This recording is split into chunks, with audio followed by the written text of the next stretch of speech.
Hey, I'm on the edge of my seat here, back again with another brand new video, and today I'll be no damaging all the long battles in Yakuza 7 like a dragon, even though that is not what it's called in English. Adachi has joined the party. There's a lot of Adachi throughout many different medias. I mean, hey, there's a lot of like Johns in many different media, though I will say the first John that came to mind is the John from Metal Gear Solid. And the coffee is kind of ruining my throat a little bit. I got this chocolate flavored coffee. There's a better word for that, but anyways, we're here in the Kamurocho sewers, though I think I'm going to call this section, this dungeon in particular, the Bloody Reunion, because the name Kamurocho sewers is kind of lame. Honestly, if I knew the name of the restaurant where the Bloody Reunion is going to happen, I'd probably call this section that instead in the description. My no commentary version is actually uploading while I'm recording this commentary, but this commentary is going to come out immediately after the no commentary, like just the day after. And I'm going to make them kind of premieres, because I think that's going to give them a little bit more buzz, but for strategy-wise, basically just kind of spam melee attacks there, and kind of spam it in such a way where you end up picking up that trash can, just slamming the enemy with it, but that doesn't always happen, because, well, we're no damaging all the long battles, and I'm choosing to call them long battles just so that they fit consistently with my other series of doing all the levels in Yakuza videos. I haven't really done that many of them. I've no damaged all the long battles in Kiwami 2. I've no damaged all the long battles in Yakuza 2, the original and the remake. And then I did Yakuza 8, just kind of a big jump there. Went back to Yakuza 3, and now we're doing Yakuza 7. Though by the time we reach Yakuza 8, they're not called Yakuza anymore. Yakuza. Yasuko. There's many different ways to pronounce that. But yeah, no, back when 7 dropped in English, its new title was like a huge thing. It was kind of like a weird ploy by the developers to kind of like suggest it's like a new jumping off point, but it's also like them embracing, you know, the Japanese original title, Ryuga Gotoku in English, but it's also called Yakuza, but it's also like removing the 7 from the title, and also no subtitle this time. To be fair, the English releases of Yakuza just don't include the subtitle at all. Like, I mean, Yakuza 4, I think, had a subtitle. Yakuza 4 may have been the first game to introduce subtitles. I think it was like, you know, there's like Yakuza 4, Ryuga Gotoku 4, Ichi ni san chi, like Ryuga Gotoku chi. I mean, is that even how they would call it? I don't know. The like successor of the dream or successor of the legend. It was something like that. And then like 5 also had a title like that. And, well, Yakuza Ishin was Ryuga Gotoku, like Ishin, and Ishin means restoration. Ishin is already the subtitle. And then we get to Yakuza 0, and in the original Japanese, it's like Ryuga Gotoku 0, the Promised Land. And, like, you know, that game has to do a lot with a very specific chunk of land, so, you know, that's a nice little callback, you know, just like... Yeah, I really should be talking about strategy more, but I'm not gonna lie to you, a lot of the strategy in this video is just gonna be RNG. Like, I'm basically going gambling for this entire 2-hour and 15-minute video. Most of this is just gambling over and over and over. Some of the setups are more favorable than others. Like, you know, it's like I'm playing slot machines and I'm trying to get like 777 like 5 times in a row. That's what basically each of these long battles is. But some of those slot machines I can rig really easily, and by rig I mean I can kill the enemy before they hit me, but a lot of the time I actually have to like prep myself in a way to dodge attacks. Also, very happy that this will be my first Yakuza 7 no damage video, which doesn't look like total shit. I mean, previously I was no damaging Yakuza 7 on my MacBook, like, you know, using like Boot Camp to get a Windows partition, and yeah, that's like the only footage of Yakuza 7 I've ever recorded.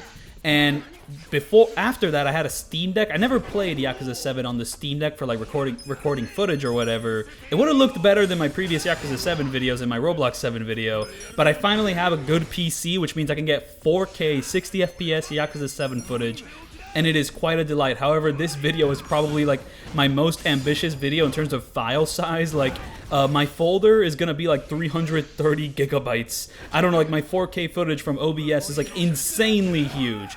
But yeah, for this fight in particular, this is where I pull out the quickness lemonades.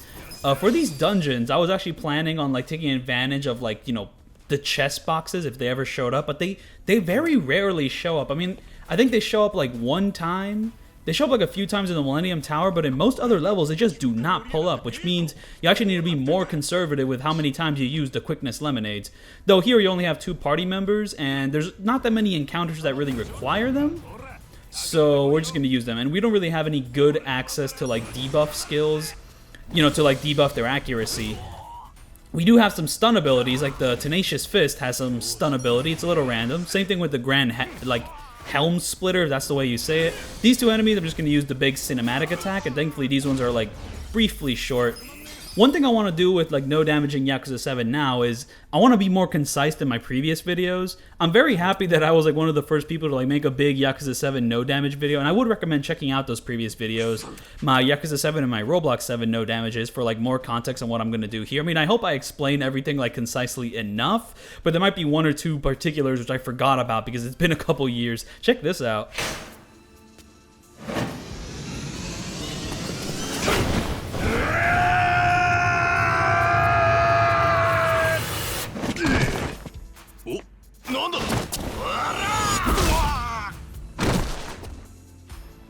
This section and the next section are probably some of the most painful parts of no damaging this specific dungeon and long battle. And yeah, the reason I'm calling them long battles is to kind of keep some consistency with this series of videos I'm doing, but these are more akin to story dungeons than like actual long battles. But you know what? They're this game's equivalent to long battles, so that's what I'm going to call them. That's what I'm going to no damage.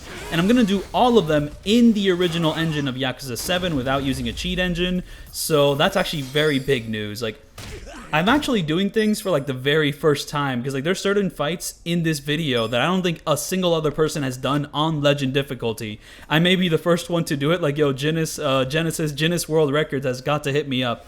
But yeah, no, that previous fight, I want to use the rocket launcher to eliminate as many collateral, like, crowd enemies as possible. Just kind of get rid of all of them. And then, you know, just let Adachi kind of steamroll them through, because you don't really get that many turns. Because at this point in time, I did not realize that if I did not equip, like, the military insoles, I was not going to get that many turns. I mean, I just kind of, like, you know, mid-max, like, attack for the first couple dungeons until I realized that you can actually change your turn order by getting more agility items, even though my agility for every single like party member is 9,999. Okay, I said I didn't use a cheat engine before, but to get every single party member to that stat, I did use a cheat engine and basically just like got a bunch of like stat boosters and just boosted everyone's stats to 9,999.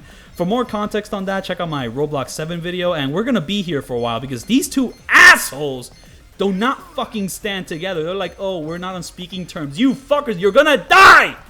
Get together! It makes me really mad. So I decided to kind of wait it out, and thankfully, like, my patience was rewarded, but it just kind of makes for a slightly non-stylish, like, no damage here. Like, this one long battle could have been 7 minutes long, but instead it's like 10 minutes long because these two fuckers just kind of stand away from each other.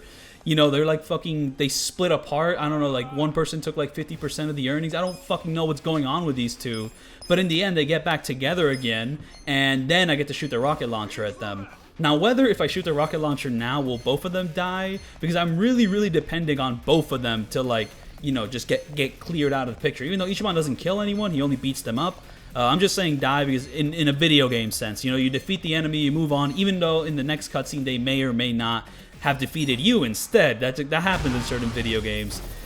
This actually happens in this video game in particular. It doesn't show up in this video because it's a boss fight that's not part of a long battle.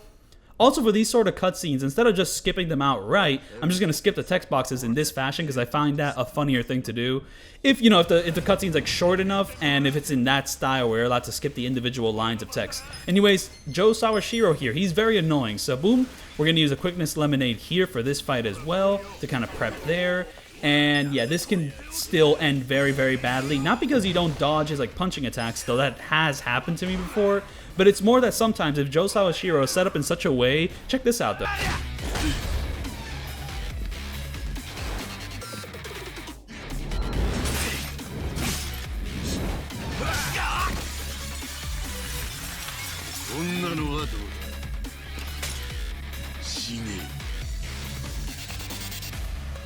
There's not too many of those dynamic sequences in like Yakuza 7, so there won't be too many breaks like that, but whenever there is one, I would like to appreciate it, because that's one of the coolest ones in the game. It's a great way to kind of like start off the first boss fight, just boom. It has that nice Yakuza flair. I mean, just this arena looks awesome too. I mean, this restaurant, I love fighting here. His purple aura is sick as hell.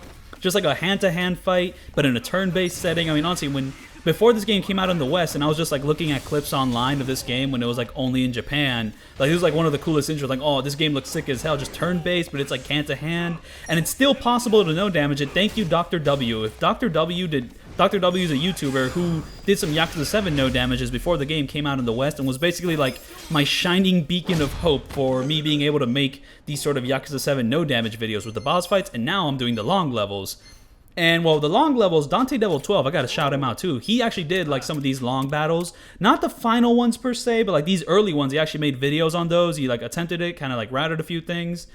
When it comes to Yakuza 7, you kind of just have to defeat the enemy and maybe boost your evasion, and like that's pretty much about it. There's nothing too complicated beyond that, so Dante Devil 12's like strategies, I mean, they were helpful in the sense that, oh, it's possible, but there wasn't really too much to copy because, you know, it's all turn-based, you know? You can choose a move here, you can choose a move there, you can kind of do like your insta-kill AoE attacks. That's kind of like one flaw with Yakuza 7's like combat system, is that at high levels, you know, when you want to clear out an entire crowd, the most efficient strategy is just AoE attacks. You just have certain attacks where you like kill every single enemy, and you just do them. Like, that's all you really have to do. But for these early things, since I'm so over-leveled for these encounters, I'm going to get a little bit more creative with it. I'm going to try to, like, spice it up a bit. Though, later on in this specific dungeon, I will just kind of be spamming a couple, like, AoE attacks and just kind of going from there. For this one, I'm going to spam a summon, which lowers everyone's accuracy, because this first encounter, I wanted to get a little bit crazy with it and, you know, do some more unique moves. Kind of, like, start this part off on a good note, because this dungeon is probably my favorite in the game. I think it's just like, it's Yakuza 7's best attempt at like kind of like trying to make that long battle feeling translate to like a JRPG Yakuza 7. Just like, it's their best attempt at it, because like some of the later dungeons I just don't like as much. I think Yakuza 7's dungeons in general just aren't really that impressive. I mean, it is weird. Like, how do you translate that frenetic feeling of like a beat 'em up game where you're just running from room to room beating everyone up? I mean, they are basically doing that in this game as well, but now it's kind of like a JRPG, and I would like a little bit more elaborate design and just a little bit more variety like later on in the game. There's also just not that many of them, and I do have the hindsight that Yakuza 8 came out, and Yakuza 8's dungeons are a little bit more elaborate. There is a little bit more going on, but it still suffers from like the same core problems. But yeah, this dungeon in particular, I think like the game just kind of like puts everything it has to show like straight up. You know, like all the set pieces, the way it's kind of like, you know, segmented up is really fun. You got like this little sequence where they're running away from the enemy, and the audio is just going to get really, really loud out of nowhere if you're watching the no commentary, because it keeps skipping the lines of dialogue. You can hear like the enemy just barging on the door.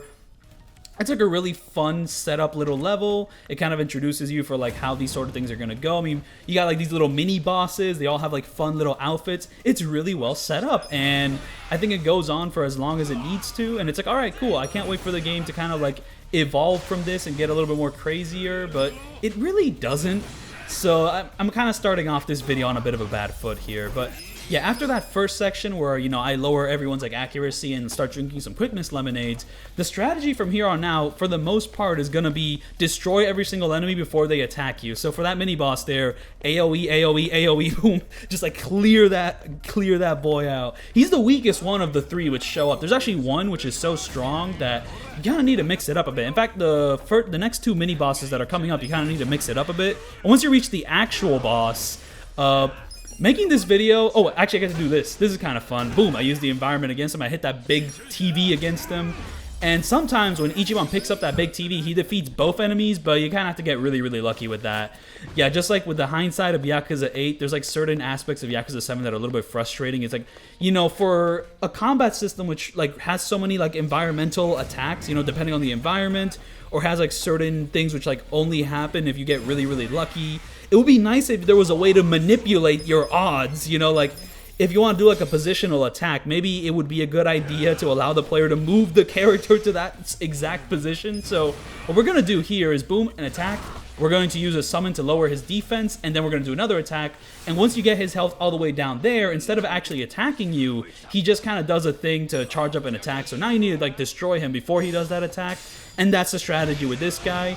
Now, whether he'll do something kind of crazy and not do that specific Herculean effort and like try to attack you, I'm not 100% sure on. I think I might have failed this section a few times because I did a slightly different route and it just didn't work as well. And also this bald man, I don't really hate this bald man too much. There's certain bald individuals in the Yakuza games which I just despise. This guy's alright, he's not too bad. I was actually expecting him to be way worse. I mean, I was kind of expecting this video to be impossible, but no, it really isn't. But for people who did not watch my Roblox 7 video, you may be, I mean, I should probably elaborate more on the 9,999 agility. So,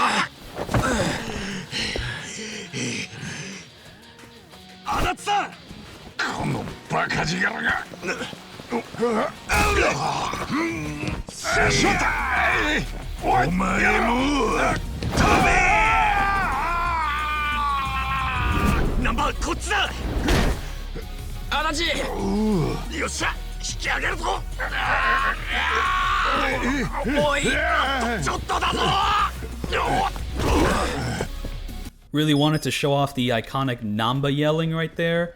And something I wanted to mention, I mean, you saw this happen in the video when I was fighting the bald guy, but when you hit allies with an enemy you sent flying, you don't damage your teammates, but you may damage them in Yakuza 8. I'm actually not 100% sure about this. Now, if you do kick furniture at your allies in this game, they get damaged, but if you kick an enemy or a boss fight at them, they don't. I'm not sure if the same rules apply in Yakuza 8 when it comes to enemies. I think you may or may not get damaged. But actually, before I talk about the 9,999 agility, I want to talk about the fact that I don't have any minimap in this game. I decided to turn off the UI, and what turning off the UI does in the settings is that it turns off your like minimap and whatnot when you're just exploring the game. But when you're in gameplay, all these menus come back because the game will be impossible to play without these menus. So the strategy here is big AoE attack, and instead of doing another big AoE attack, I decided to use Onomichio here to pretty much like boost my party's like attack, just so I can do another big attack coming up in a specific way so that the boss fight does a specific move, because I found that if you like, you know, go a little bit too hard with the attack, this guy gets a little bit weird, and instead of like doing his big, I guess, get more attack move, he actually tries to attack you. Like, I want him to do fighting spirit, but if you like take too much of his health, he doesn't do it. I'm actually not 100% sure about like the I don't know, like the way this guy works, but that's the way I understand it. So the way I did it there was more consistent for me than the other strategies I applied against the sword man here. But thankfully the sword man just does not have that much health, and yes, this is all on legend difficulty, which means that level 15 enemies are more like level 75. That's actually a bit of an awkward thing I don't like in Yakuza 7, which Yakuza 8 fixes. Like in Yakuza 8, the different like difficulties actually like boost the levels of the enemies. So, you know, when you fight a level 60 enemy in normal difficulty, on hard difficulty, he's going to be like level 75. If you fight him on legend, he's going to be level 95. So on and so forth. It makes sense. While here, they all keep the same levels, but the game's lying to you. A level 60 enemy on legend is a level 99 enemy on normal, like, sort of thing, if that makes any sense. It should make some sense. But yeah, now that we defeated the sword guy, we're pretty much just en route to fight the boss fight of this dungeon. And yeah, so I turned off the minimap because there's not really going to be that much skillful play here per se. I mean, in Yakuza 8, there really wasn't that much skillful play, but at the very least, there were certain things you could do skillful, even though you don't really need to do it most of the time with the way you can route those like dungeons. Most of this is just, you know, turn-based combat. You have a certain plan, you follow the plan, you move from point A to point B. But if I'm going to be moving from point A to point B in dungeons, I would actually like to like get familiar with like the layout of the place and try to run through it as fast as possible without a big intrusive minimap on the side, just so you can like appreciate the graphical detail of 7 in 4K, and also just me running very smoothly through the game, you know, just like opening doors. It looks nice. I like how uncluttered like the exploration in this game is. You know, it's like the challenge isn't just, you know, no damaging from point A to point B. It's just like navigating that point A to point B as smoothly as possible, ignoring most of the really ignoring the optional like rooms and areas, just like going straight to the objective. And for the most part, I kind of learned how to do this. You know, just like learning floor plans, like, you know, I think that's fun. I think that's fun to watch. You know, it's like showing that I'm not fucking around here. I'm not just like, you know, sitting on my ass. I'm actually like trying. I'm actually active. I'm involved. I'm trying to like finish this video as fast as possible. I'm ignoring the healing stations because, well, frankly, I have enough MP, like enough magic power to deal with like every single encounter in this game without having to refill. And the funny thing is that that's gonna be true for like 80% of the dungeons here. I mean, to be fair, I am level like 99. I mean, I might as well have enough MP for every single like early game encounter. But yeah, agility 9,999. So in my original Yakuza 7 all boss fights like legend no damage video, spoiler alert, I don't no damage all the boss fights on legend. There's like 3 or 6 encounters which I do on hard instead, because for that video in particular, I upgraded every single job which gave me like an agility boost to like 99 to get those agility boosts, and I ignored every single other job, which pretty much meant that I got max agility for every single party member I needed. And what I found out is that that amount of agility was not enough to dodge attacks from like the boss fights in like the second half of the game. Like I couldn't dodge a single attack from Majima. I couldn't dodge a single attack from who shows up in chapter 13, Joe Sawashiro. Well, Joe Sawashiro was fucked either way. I couldn't dodge a single attack from Kiryu. I couldn't dodge a single attack from Ishioda, Tendo. I could dodge a few attacks very randomly from the final boss of the game, who's kind of a pushover, and he is in this video. He shows up again, but it was very rare. But every single other fight, it just, you couldn't really dodge anything with like the max normal agility in the game. But to be fair, you can go above and beyond if you use certain stat boosters, which are kind of hidden across the world, or you can get them as rewards at a baseball stadium, in Can Quest, so on and so forth. But for the Yakuza 7 Legend video, I wanted to do it as legit as possible, so I just kind of stuck with no damaging those fights on hard, because at the very least on the hard difficulty, you are able to dodge those like fights, attacks and all that. But then for my Roblox 7 video, I'm like, okay, is it possible to do every single fight on Legend if you have max agility? And what I found out is that yes, except no, because there was still 2 fights I couldn't do, and the great thing about those 2 fights is that a lot of years later, after the fact, after I made my Roblox 7 video, I returned to those fights in this video, and I found out, no, they are possible. I just had to route them a certain way. I had to like level up a couple jobs, more jobs before then to like get more attack, more defense, more magic, so on and so forth. I had to change up my team formation, and I found a way to no damage those 2 specific fights. So I will say, those 2 specific fights are probably like the biggest crapshoots in the whole fucking game. Oh man. And it's such a shame because like one of those fights is like one of the coolest fights in the game. It's probably like the best boss fight in the game, but in terms of no damaging, it's such a fucking piss take. But for this fight, I thought it was going to be way harder because like in my previous videos, I did like a strategy which just like took forever, like 5 to like 7 minutes.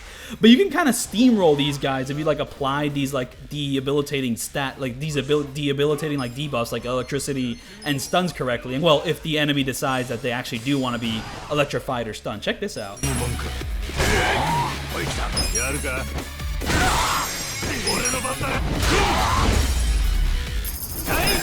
You know, that was just a really cool finish. I wanted to show it off, but I forgot to mention why Joe Sawashiro was annoying before. Basically, sometimes he could like kick furniture at you if he's positioned a certain way, and that can damage you because like when an enemy kicks furniture at you, like all your agility stats and like, you know, your boosted evasion, like, you know, like buffs and all that, like mean nothing. You just get hit anyways. It's very much like only a positional item, not like a stat-based item. Because, you know, there's like a lot of, all the attack, pretty much like 90% of the attacks in this game are based on, you know, they can either hit you or you can dodge them. But there's like 10% of attacks that just will hit you no matter what you do. So that's what furniture is if the enemy decides to like kick it at you and it reaches you. And here's a move you get from a DLC class in this game. Yes, I do have all the DLC classes in this game because I just had them for Yakuza 7, so I'm going to use them. And also, sadly, Sega is very scummy because these DLC classes, at least for the chicks in your party, they're the best classes in the game, bar none. I'm pretty sure I'm going to be using those classes in this very dungeon. And this dungeon, I think, holds the candle, easily holds the candle for being the absolute worst in the game. This is by far the most boring, tedious, like, chapter. This is like the most boring part of the entire game. I hate this dungeon so much. And I guess one reason why I hate it is something I should have mentioned way earlier in this video, because it was happening earlier in this video, the music. I hate the dungeon themes in like Yakuza 7. No, not the dungeon themes, because the Seiryu Clan one is awesome. I love that one. But like the basic like Kamurocho sewers or like, you know, the Yokohama underground dungeon, I hate this theme so much. It is so monotonous. It's like composed in such a way to tell you that, yeah, this is the grinding area. This is where you're going to be grinding the whole time. I can't fucking stand it. And I forgot that that theme plays for like nearly half of the dungeons in this game. Like most of the dungeons in the first half of Yakuza 7 just play this theme. They don't really have a unique theme to all their own. They just have the basic I'm going to fall asleep theme.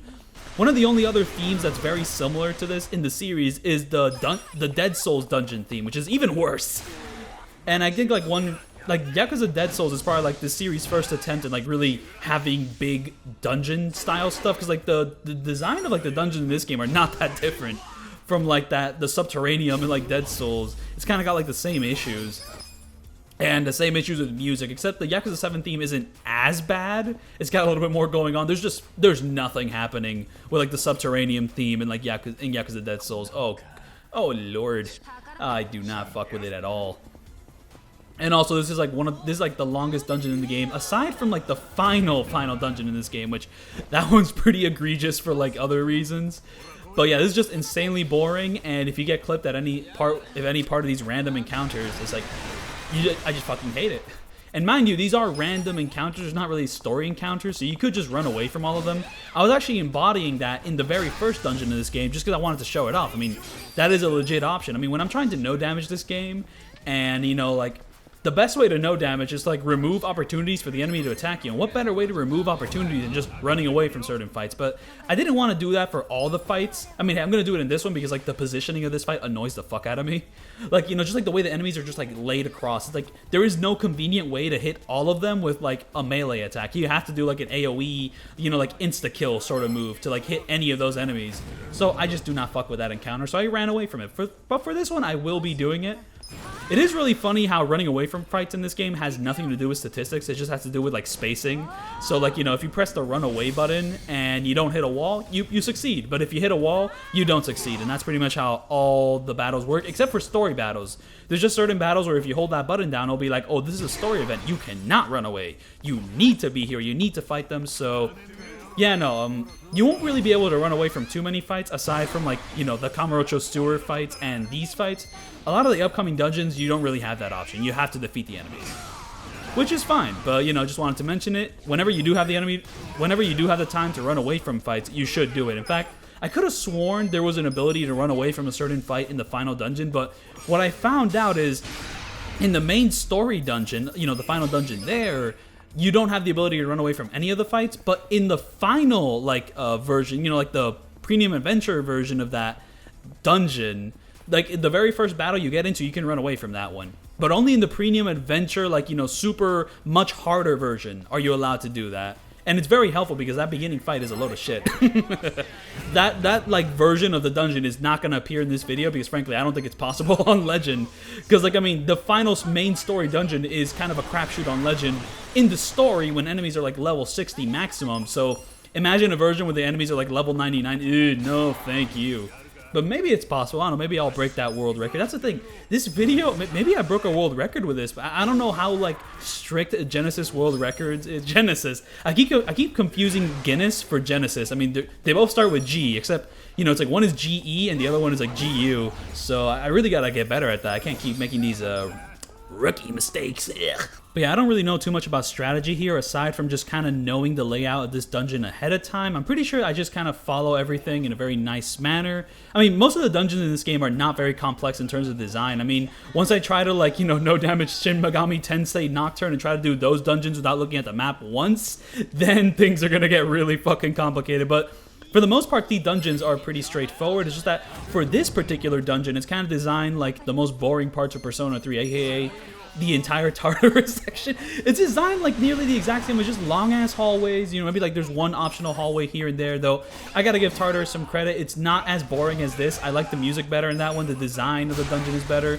Not sure if they improved on that in like the remake of Persona 3, but I played the original Persona 3, I played Persona 4 Golden, and I played the original Persona 5.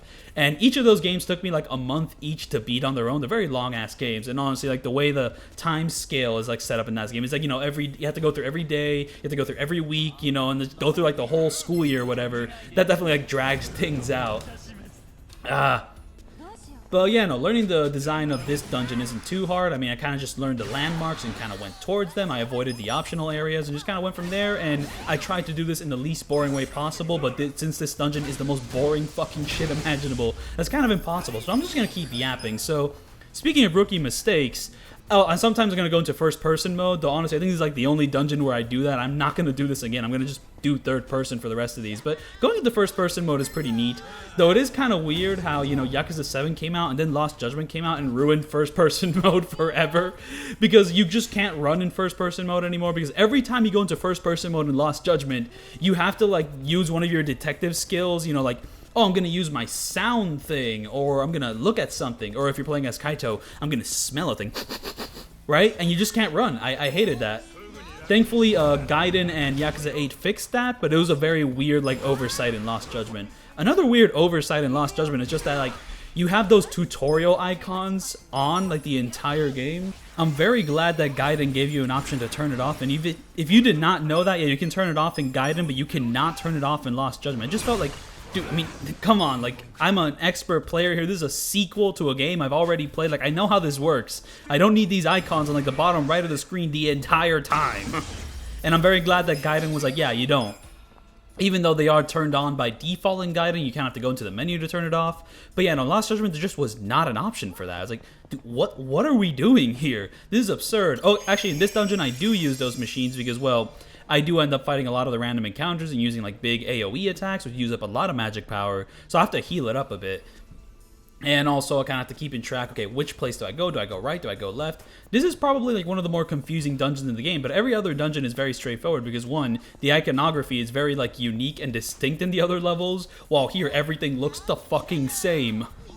Oh man, it's like, yeah, it's a creepy dungeon. It's kind of like a more grounded, realistic, you know, version of a dungeon in other games or other JRPG games. I mean, this game makes a ton of references to Dragon Quest. It's very inspired by that. Ichiban loves that game, and it's very funny how in Yakuza 8 he barely mentions it. Like Yakuza 7, he's a big old nerd about it, but here, not so much. And here, I guess I got a little bit lost because you're supposed to go over there. You're not supposed to go over there.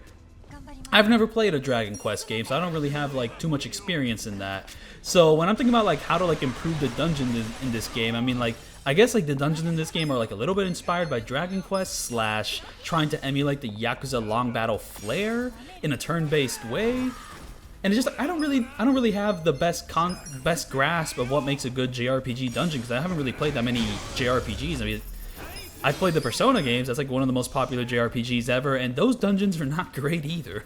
I mean, like Persona 3 and 4 are just like randomly procedurally generated hallways. I mean, like, I don't want Yakuza to be like that. I mean, even though Yakuza 8's like entire side content dungeon is just that, and it's decently boring. Though the thing is, Yakuza 8's turn-based combat system is so much fun that I can kind of still tolerate it. But the design of those things is really dull.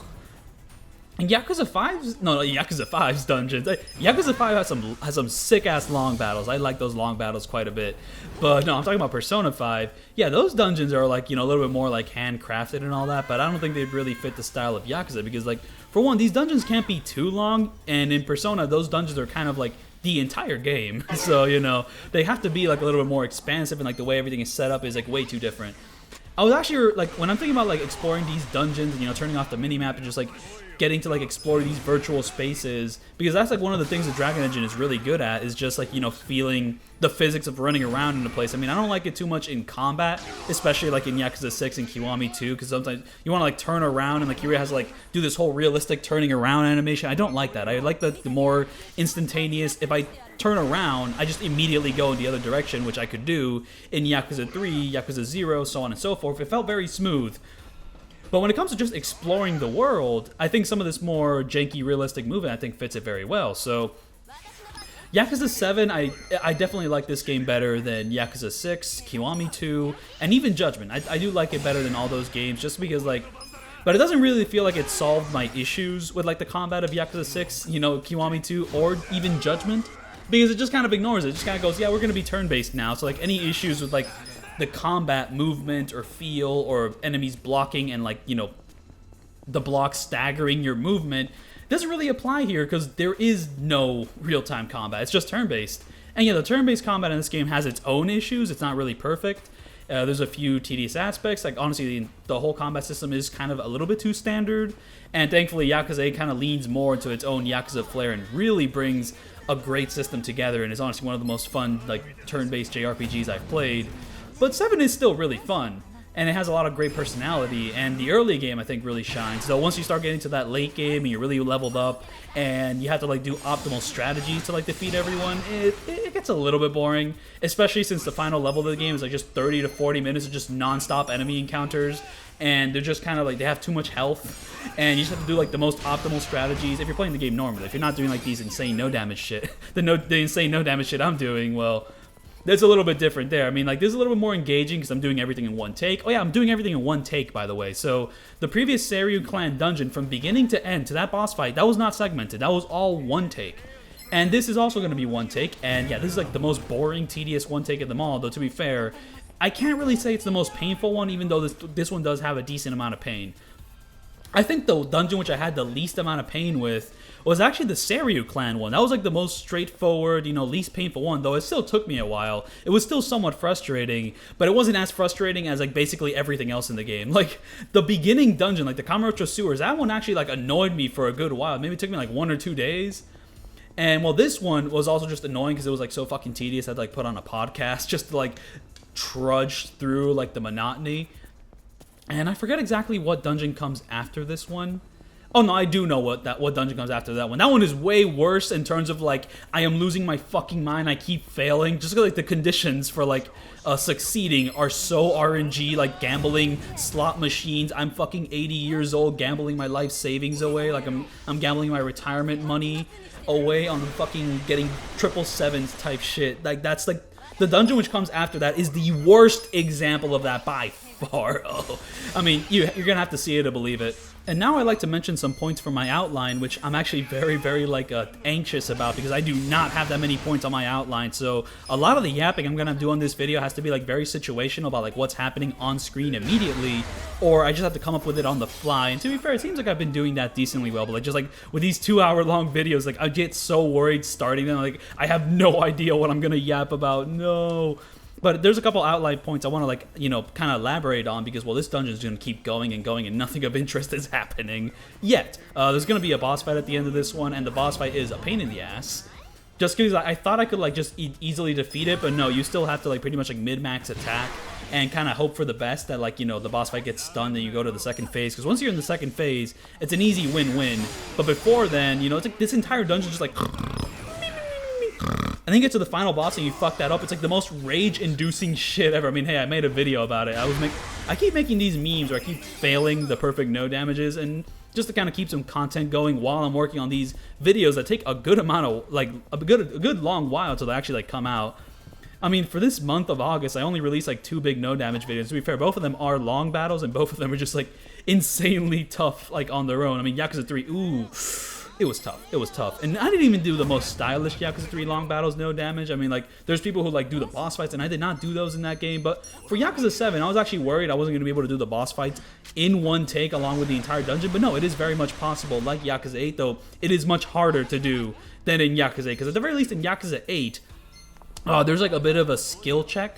No, I don't know how to describe it, but, like, it's more feasible to, like, no damage every single boss fight in Yakuza 8 in general, while in Yakuza 7 it's a lot more of a crapshoot, just in general. So I was able to do everything in one take, but, like, I had to, like, roll the slots a lot more in this game than I had to do in 8. While in 8, there were certain, like, skill-based checks. You know, I had to, like, time a counter a certain way to, like, get past certain encounters, or I had to, like, paralyze an enemy a certain way. And paralyzing and stunning enemies is a lot easier in 8 than it is in this game. In this game, you could do it, and in fact, I am going to do it for certain encounters, but it is a lot more of a crapshoot with the boss fights. Enemies, though, they're very easy to paralyze in this game, though that is still a crapshoot. Just there's so much stuff in this game that just amounts to it's a crapshoot. But yeah, no, something I wanted to mention is that in this game, enemies are just always kicking me when I try to run past them to try to hit another enemy with a normal, like, melee attack. And that didn't really happen so much in 8, or I just didn't notice it. However, if you try to, like, hit another enemy and you run past another enemy while trying to do, like, a special attack, they don't really do it. But if you're trying to do, like, a normal melee attack, just like a basic attack, They hit you while you're going there. In fact, if you like try to run past an enemy and like they're just blocking your path, they'll just block your attack and you don't get to hit the other enemy. It's infuriating, and also it happened to me a lot more in the early dungeons than in the later dungeons. To be fair, I guess that means that in the later dungeons, I just stopped doing normal attacks like, you know, as riskily as possible. I started like, you know, being less risky with it. Well, oh, and I had to check the map this time. I got a little bit lost. I was like, oh, I need my directions. I mean, like, this dungeon just goes on for, like, 4 to 5 floors. Honestly, I kind of wish that... I was about to say that I kind of wish a dungeon with better, like, design, you know, just a better visual design, tried this trick, you know, like, having 4 to 5 separate floors. So that's basically what the final level of the game is. And that one, despite having a lot of nice variety with it, you know, its floors and all that, is still somewhat tedious. But another thing I wanted to mention is the management game, because this game's New Game Plus feature is very inconvenient with certain things. Like, there's like a lot of like repeating the same shit over and over. Like, all the bond levels just go to 0 again, so you have to like grind those all the way to level 5, just like every single party member has access to all the jobs again, so you can get all the stat boosts from those jobs again. So you have to grind all the bond levels, which means either eating at a restaurant multiple times over and over and over and over and over, or giving them a bunch of flowers over and over and over and over and over. But the most tedious grind, which you have to repeat constantly every time you do New Game Plus, if you want Eri, if you want her at level 5 Bond, is the management game. Like, I'm just so conflicted on the management game, because like I've had to do it 7 times over because of how many times I've done New Game Plus to no damage all the stuff in this game in particular. Eri's the best party member in the game. You need her. The laser move is like one of the best moves in the game. You need that move. So every single time I do New Game Plus to do another no damage run of this game, I have to do the entire management game from beginning to end over and over and over. It's like, ugh, dude. And I was so bored with it. Like, I was bored and climbing the ranks, and it just drags on and on. But then I came across like a tough management decision, and like I successfully beat it, you know. Like, I was like looking at all my options, like, how do I make my properties like actually valuable? So I was like moving around party, like team members, you know, my company. I was firing a couple people. I was like raising certain employees through job training to like make their friendship meter or their education meter or their novelty meter like rise up just to like meet demand. And like once I had everything like scheduled out and I didn't like, you know, it was fun. That was really fun to do. But then I found out that the reason why I don't really run into those situations that much, besides this one minigame not being that hard a lot of the time, is that the endgame reward, basically, besides like the laser and Eri, is basically a participation trophy. I think it's insane you don't get more money for being better at managing your company. Like, the payout always being the same just kind of kills the motivation to actually try anything, like, to actually be the best at it. Despite the fact that you can definitely dig into these systems to optimize it for the best results for your company. But there's no point in doing that. The reward is going to be the same for the person who has like a really shitty company and the person who has like a really fantastic, great company. I mean, like, if you manage your company a little bit better, you rise up the ranks slightly faster, but not by much. It's still going to be tedious to climb those ranks.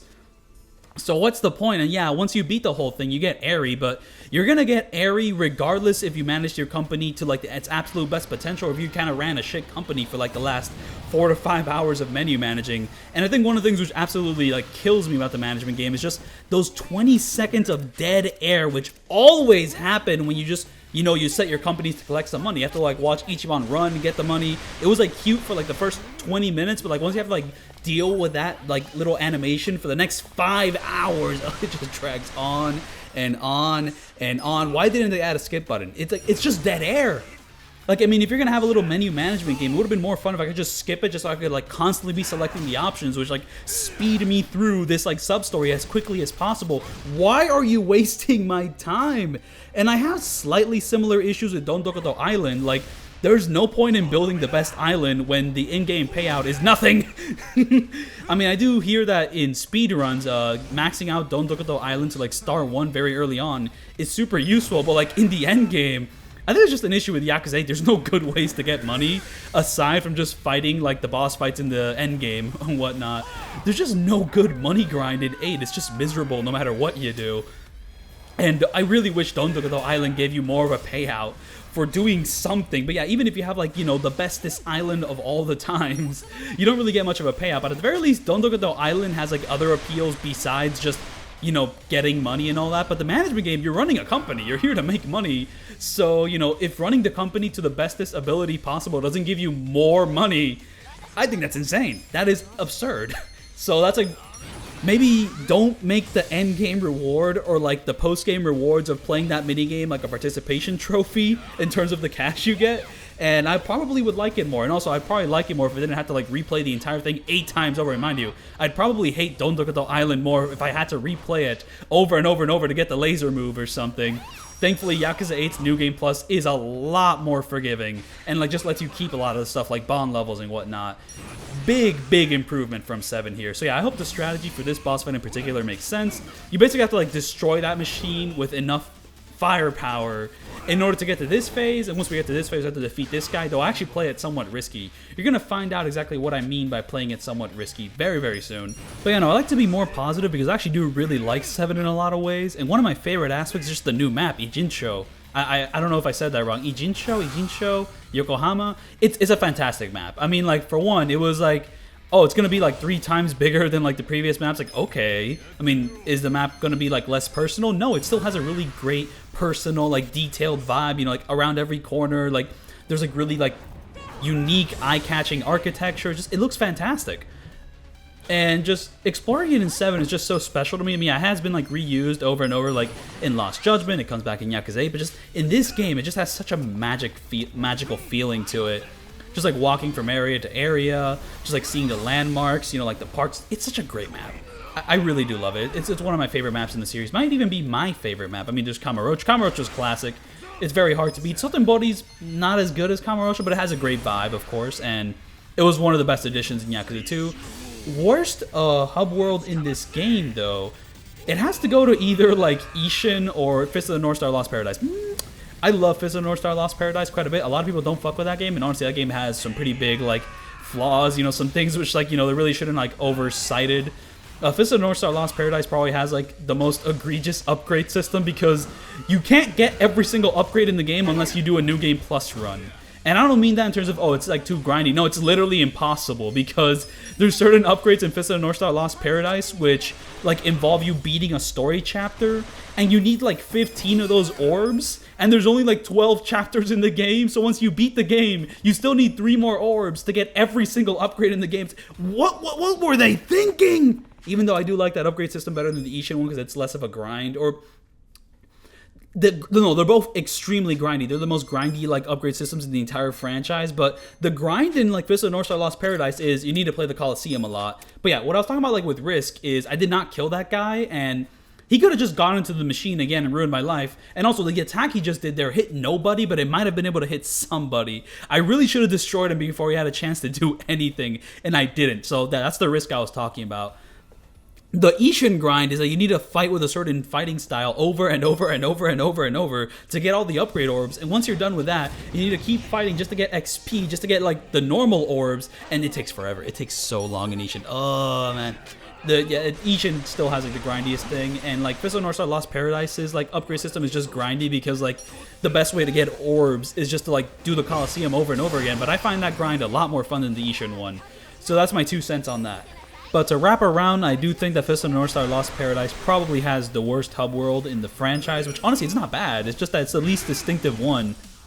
It's just like the Yakuza franchise is usually best in creating its hub worlds when it's centered like around a real Japanese city, right? A real place in Japan, Japanese city. What am I saying? When they start doing some of the more dirt roads, like, you know, ancient history sort of stuff. I mean, in Kenzan, there's a lot of really fun locales.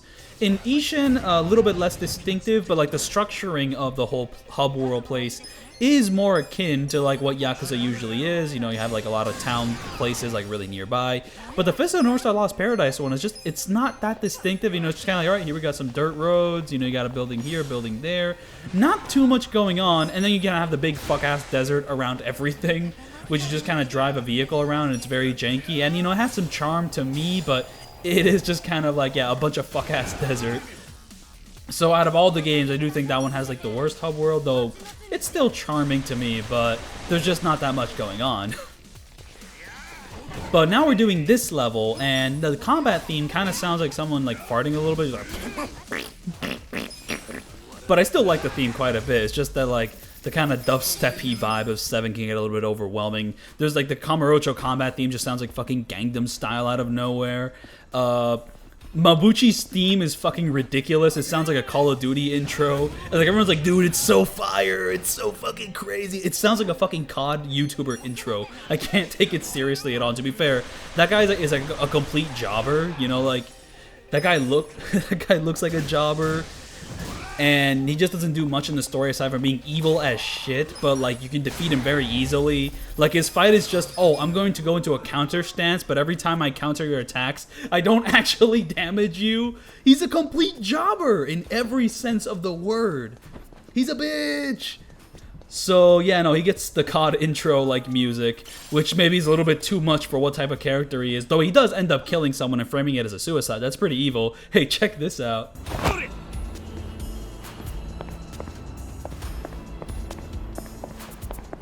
Like, I'm telling you, Eri is easily the best party member in the game. She's way too cracked. And I really like jumping off, like, surfaces to do a rolling animation. And here, this dungeon kind of brings back the point-and-like-click adventure-y, like, searching minigame from Judgment. So this is a cute little reincorporation. But this dungeon in general is pretty underwhelming. Like, the Seiryu Clan is just the best dungeon in the game. It just has, like, the most stuff going on. It just has, like, the best pace. All the other dungeons are just kind of, like... This one is just like, you know, a couple fights here and there. The architecture is like pretty neat, you know, like the I don't know how to pronounce like this mafia's name, like the Geomijul.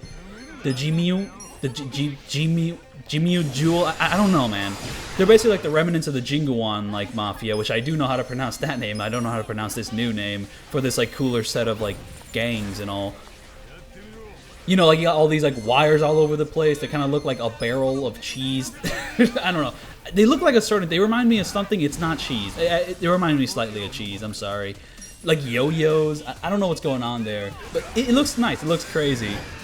And also jumping down to like, you know, navigate your way through like a wire. All that stuff is conceptually very, very cool. But in terms of what you're actually doing here, there's not much going on. The design's not too complicated. It's very linear. It's just combat encounter after combat encounter after combat encounter. And okay, this is very cool though. I like climbing this to like get to the other side of the map. That's pretty neat. But there's not too much going on here. So besides just the area looking very cool and just combat encounter, combat encounter, combat encounter. And this is just going to be an issue for most of the dungeons in this game. And like, yeah, Yakuza is a combat-based game, so once you go into turn-based, I guess most of the time you will just be doing combat, but I really wish they just did something with a little bit more flair to it. To be fair, Yakuza 8 also has this issue, like it just blows its load way too quick with like one of the first dungeons in this game. Like, Dwight's dungeon is easily the one with the most variety out of like everything in the game, and then like every other dungeon is just not as cool. So it's just kind of a consistent issue with these turn-based Yakuza games. Just like make the first level like way too cool, and then like every other level is just slightly underwhelming in comparison. Though 8 in general just has more dungeons, and those dungeons generally just have more going on than the ones in 7. But I still don't think it's enough. I really think the series needs something with a little bit more flair, and there we're going to ignore the healing station. And I think now I should mention that Jujing Han, I used to think this fight was impossible, but it's not. In fact, I may hold the world record for being the first person to no damage this fight on legend difficulty. But yeah, let me talk about something. So in the Jujing Han fight here, if I equip my party with like attack boost items, only Eri has a turn before he shoots his divine shot, which is undodgeable. No matter what you do, you can't dodge this fuck ass attack, and I hate it so much. Everyone in my party has 9,999 agility. It is the max agility stat. But if I equip my party with evasion boost items, now every single one of my party members has a turn. And if you'll notice, at the beginning of like every one of my dungeons, or at some point while running the dungeons, I open up my inventory and I show you what gear I have on, just to show you like, you know, what setup I'm running into the dungeon with, just so that you can like copy it and all. But it's just weird that like, you know, these military insoles, you know, these like agility boosting items, they don't make my agility any higher. It's already at the max, but they do influence like, you know, my turn rotation still. Like, what the fuck? So they're still useful. You still have to use them even if you have max agility. So yeah, the strategy with Jujing Han here is a complete fucking crapshoot. You have like a 1/40th chance of this actually working. What we have to do is basically paralyze him before he can do the first move. and then kill him while he's paralyzed, and hope that while he's paralyzed that he doesn't just randomly move out of nowhere. Boss fights just like to do that sometimes, and oh my goodness, I could have sworn there was a cockroach down there, but no, that was just my wire, my PC wire. Just a lot of rain in this area, so the little infestation is somewhat happening, but nothing too bad. I don't know, there's streamers with worse living situations. But yeah, no, if you try to copy my no damage strategy here and it doesn't work like the first 50 times you do it, that's just normal. It's just that the chances of doing this are the biggest crapshoot in the game, and it's not really reliable at all. But you know what? I'm just glad that it's just possible. I didn't think it would be possible, so yeah. The fact that it's possible makes me happy enough, and thankfully, the fact that it was possible to do it in one take, doing the entire dungeon, because just, if I had to do a thing where I just had to cut this fight out, and like the fights which come after this one, to do the dungeon, because that's what Dante Devil 12 did. The only no damage he did was just the entire dungeon before this point, and that was the video he uploaded. If that's what I had to do, it just would have felt a little bit lame, because, you know, that's not the whole dungeon. The dungeon is this fight, and the fights that come after it, so, you know, like, I really wanted to show those off. And I'm just glad that it's possible, but wow, it's so fucking miserable. It is a complete and utter piece of shit crapshoot if this actually, like, happens. So, you know, don't expect this to work. But, like, most of the time. It only works, like, 20% of the time. It was so bad. It was miserable to do this. But honestly, I should probably, like, elaborate on what I used. Like, what I used the cheat engine for most of the time. For one, I used the cheat engine to get, like, maximum, like, money in the Conquest game, just so I could, like, buy as many, like, agility stat boosting items as possible to get every single one of my party members to, like, agility 9,999, because what you find out is that even with 9,999 agility, your chances of dodging attacks in the end game are still pretty fucked. So, you know, imagine grinding for like 500 or like 1,000 hours to, like, you know, buy all those agility boosters, or maybe like the 5,000 hours, you know, just like without using a cheat engine to like get all those things immediately, and finding out that you still don't dodge every single attack immediately. You have to like do a bit of setup with other things, or that certain other things are just flat out impossible. So, you know, like, in my Roblox 7 video, I just wanted to know, is it possible to dodge attacks on Legend? And it is, I found out. But I did not want to spend 5,000 hours to get to that conclusion. All my other stats are normal. Like, you know, my attack stat, my defense stat, my magic stat. The only stat which I, like, manipulated to get to an insane degree is agility, because, you know, it's one of the main ways you, like, do no damage in this game. You know, there's no real skill involved, it's all stat building, and one of the most important stats is agility, and getting, like, your max agility normally through, like, you know, upgrading all the agility-based jobs is not enough. So I decided to take a little bit of a shortcut there, just to find out if it's possible to no damage the game. And now I'm doing that for the long battles. However, I did use a cheat engine to upgrade all my jobs to 99, I'm sorry. Because there's like certain pamphlets you can like read to like upgrade your job level by 1, and I didn't want to like grind all the jobs, like, you know, just like grinding in the dungeons, so I put all my Conquest like points to like max and upgraded all my stuff there. Another thing I used the cheat engine for is to have infinite wealth in order to upgrade all my weapons to the max level, because what I found out with a lot of these long battles is you kind of need to have all your weapons to like the max level. You need to have all your party members with like max jobs just to have max attack and go from there. I did not make my attack 9,999 because frankly that would be cheating. I feel at that point that would be overkill, and you don't really need to do that. Because I've proved it, you don't really need to do that. And once again, before every single dungeon in this video, I show my stats, I show my gear setup, just so you can kind of see like what I'm going into these fights with. But yeah, no, if you want to replicate this, you need to have all your jobs at like, you know, 99, you need to have like all your party members with like the best weapons, so on and so forth. And for these early dungeons, you don't really need agility at 9,999. If I had to guess, I think you would need to do like agility 9,999 at the Majima dungeon. Like at that point in the game, that's when you need that much agility. But before then, if you, with 1,000 agility, you should be fine for those previous dungeons.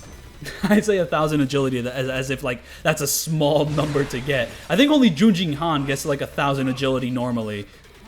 But the other party members, like, you know, like a 900 agility, 1,000 agility, that should be fine for like these beginning dungeons from chapters 1 to 10. But that's just hearsay on my part. You know, try it out, give it a go. But it should be possible, because Dante Devil 12 did it, and he was playing on console. I'm playing on PC.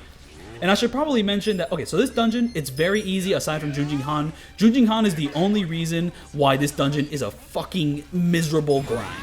But every other fight in this game is like really easy. And there I wanted to do something more creative, but like I did not want to fuck up like, you know, my super lucky one take run there. So I just kind of did the AoE attack to pretty much eliminate the last couple enemies there. But it's very easy encounters, you know, just play it a little bit safe, you know, kind of lock in, get the one take dungeon, no damage in there, boom, world record. I think I have a Guinness world record, but I don't know like if using the cheat engine to like upgrade some of my stats to pretty much get my party to like a level which is possible in game. I just skipped like 5,000 hours of grinding to get to that point. Like everything I'm doing here is theoretically possible, so I don't think it's cheating.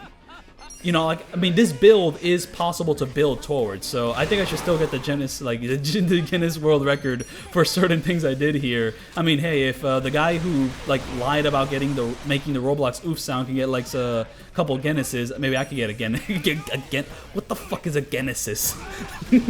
Like, when is Sega gonna make the Sega Guinnesses? I mean, like, isn't Microsoft, like, bowing out of the console race? Like, isn't the most modern Xbox, like, gonna be the last Xbox which comes out? I heard a rumor that that was the case, that we might be reaching a point where like the only consoles on the market is gonna be like the PlayStation and Nintendo, which is weird because Nintendo's like probably like the only company with like really major exclusives to their console, because like most PlayStation 5 games just come to PC.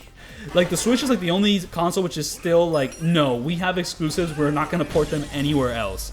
Though to be fair, if you're a pirate, you just like emulate, I guess. And the Switch emulator, the people who made that got a little bit too greedy and like paywalled like certain features of like that emulator behind like a Patreon, and Nintendo shut it down because of course they did. Not sure what the state of things are with that, but yeah, no, they got. I remember this happening, but I'm just remembering it now. Why did she stop that animation? Like, I don't know, Yakuza 7 just has, like, these weird glitches every now and then, and sometimes they're funny, sometimes they're frustrating, but why did she stop? Why did she stop doing that? That was so weird. Anyways, back to the cockroach story. That weird feeling which happened with The Wire actually reminded me of a childhood memory of playing Deus Ex Human Revolution, the director's cut on the Xbox 360, and I was just kind of playing that in my living room in, like, my older home, and I was just having a fun time, and I felt like a weird sensation on my foot, and it was a cockroach, and I was like, ah! I'm like, I did not ask for this. No, that's not what he says. Like, I never asked for this. You know, I never asked for like a cockroach to like just chill across like my foot there. Like, yo, get the fuck away from me. And here we're doing a dungeon with a really great theme, but we're not there yet. But yeah, no, I am kind of sad that upon revisiting this game, there's really not much going on in this dungeon in particular. Though it is like one of the more tolerable ones because it is decently short, and also like narratively, it's like a big climactic payoff. You know, you're just fighting a lot of the main villains. And Namba gets a fantastic scene, you know, like the whole theme of friendship and like just forgiveness all come back. It's all very beautiful. And also just the dungeon theme itself, and just like the theming and like conceptual stuff is really dope. Just like fighting, just climbing up a restaurant, going all the way to the top of the tower. The boss arena looks sick as hell. And Ichiban just became tiny. He shrank a little bit. He like just cut off a part of his legs and just grew them back up. Like, I don't know, man. He really thinks he's Ant-Man. I mean, hey, they're both red. Is Paul Rudd gonna play Ichiban in the live-action Yakuza show? I guess we're about to find out. I mean, they're around the same age, aren't they? You know, like 40-something, 50-something. But yeah, no, the reason why the dungeon here just isn't that, like, memorable... Okay, so first off, this isn't really the start of the dungeon. There's just, like, a bunch of random encounters before the dungeon. Though they're not really random. They're very necessary and forced and in your path there. Though I'm pretty sure you could run away from them. The only issue with running away from them is that these areas are not conclusive.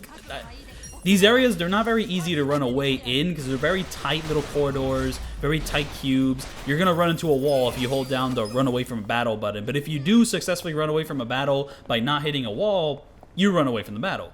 But I decided to just do all of them anyways because running away from the battle is just way too complicated. And it just kind of felt wrong not doing these fights for this like big one take like dungeon no damage thing. Oh, I tried it. Wait, what? Oh no, I succeeded. Okay, so I actually did end up doing it. Just for this final one, I was like, yeah, fuck you, I'm gonna run away. Just to show that I can. So I think this is actually like the big dungeon where I actually do this sort of nonsense. So you're not gonna see this again in the next dungeons because basically like every other dungeon which comes after this is like completely necessary.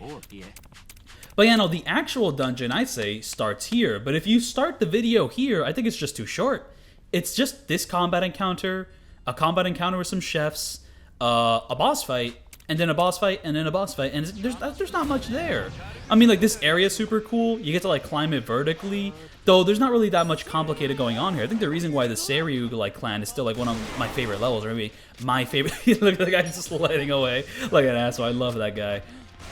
But yeah, no, I think the reason why the Seiryu clan is like one of my favorite levels, just like the way you're constantly being like railroaded through it. Railroad's not the right word, but like just like the design is, there's a little bit more going on. First you have to like, you know, go up the level, and there's like optional rooms hidden around.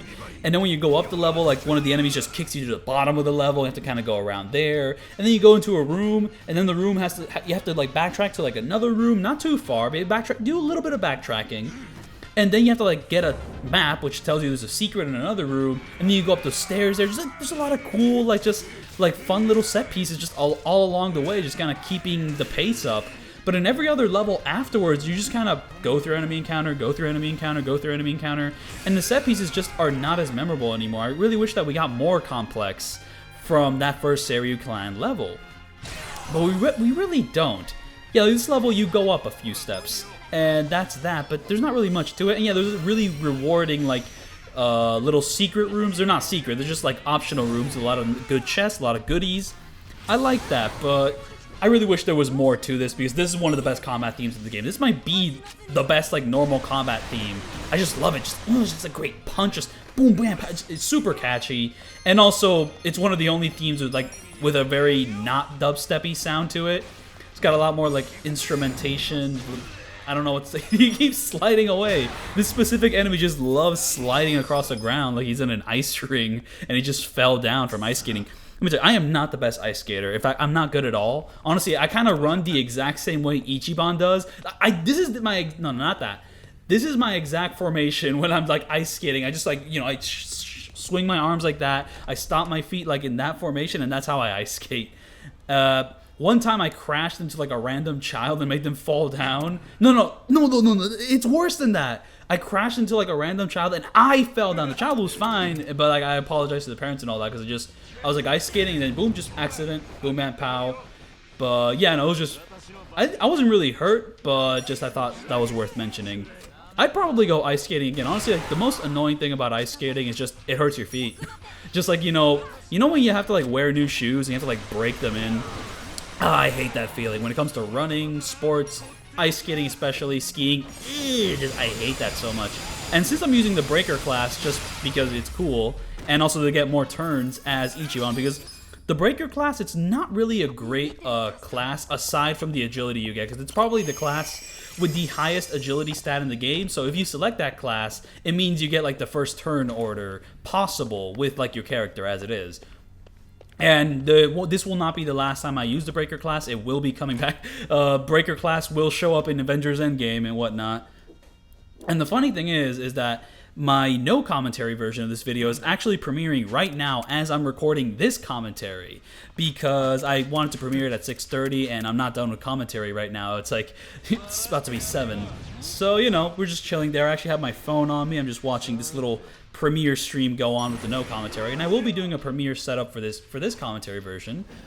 And here we have to fight the dude, then we have to fight the tiger, and I have a bit of a specific setup. I don't know exactly what my setup was actually. I kind of forgot, but you know, it's pretty self-explanatory. It's going to happen in the video, turn-based, so on and so forth. I hope it's like easy to grasp. This is also the last time I make Jujin Han wear his Yakuza 6 costume.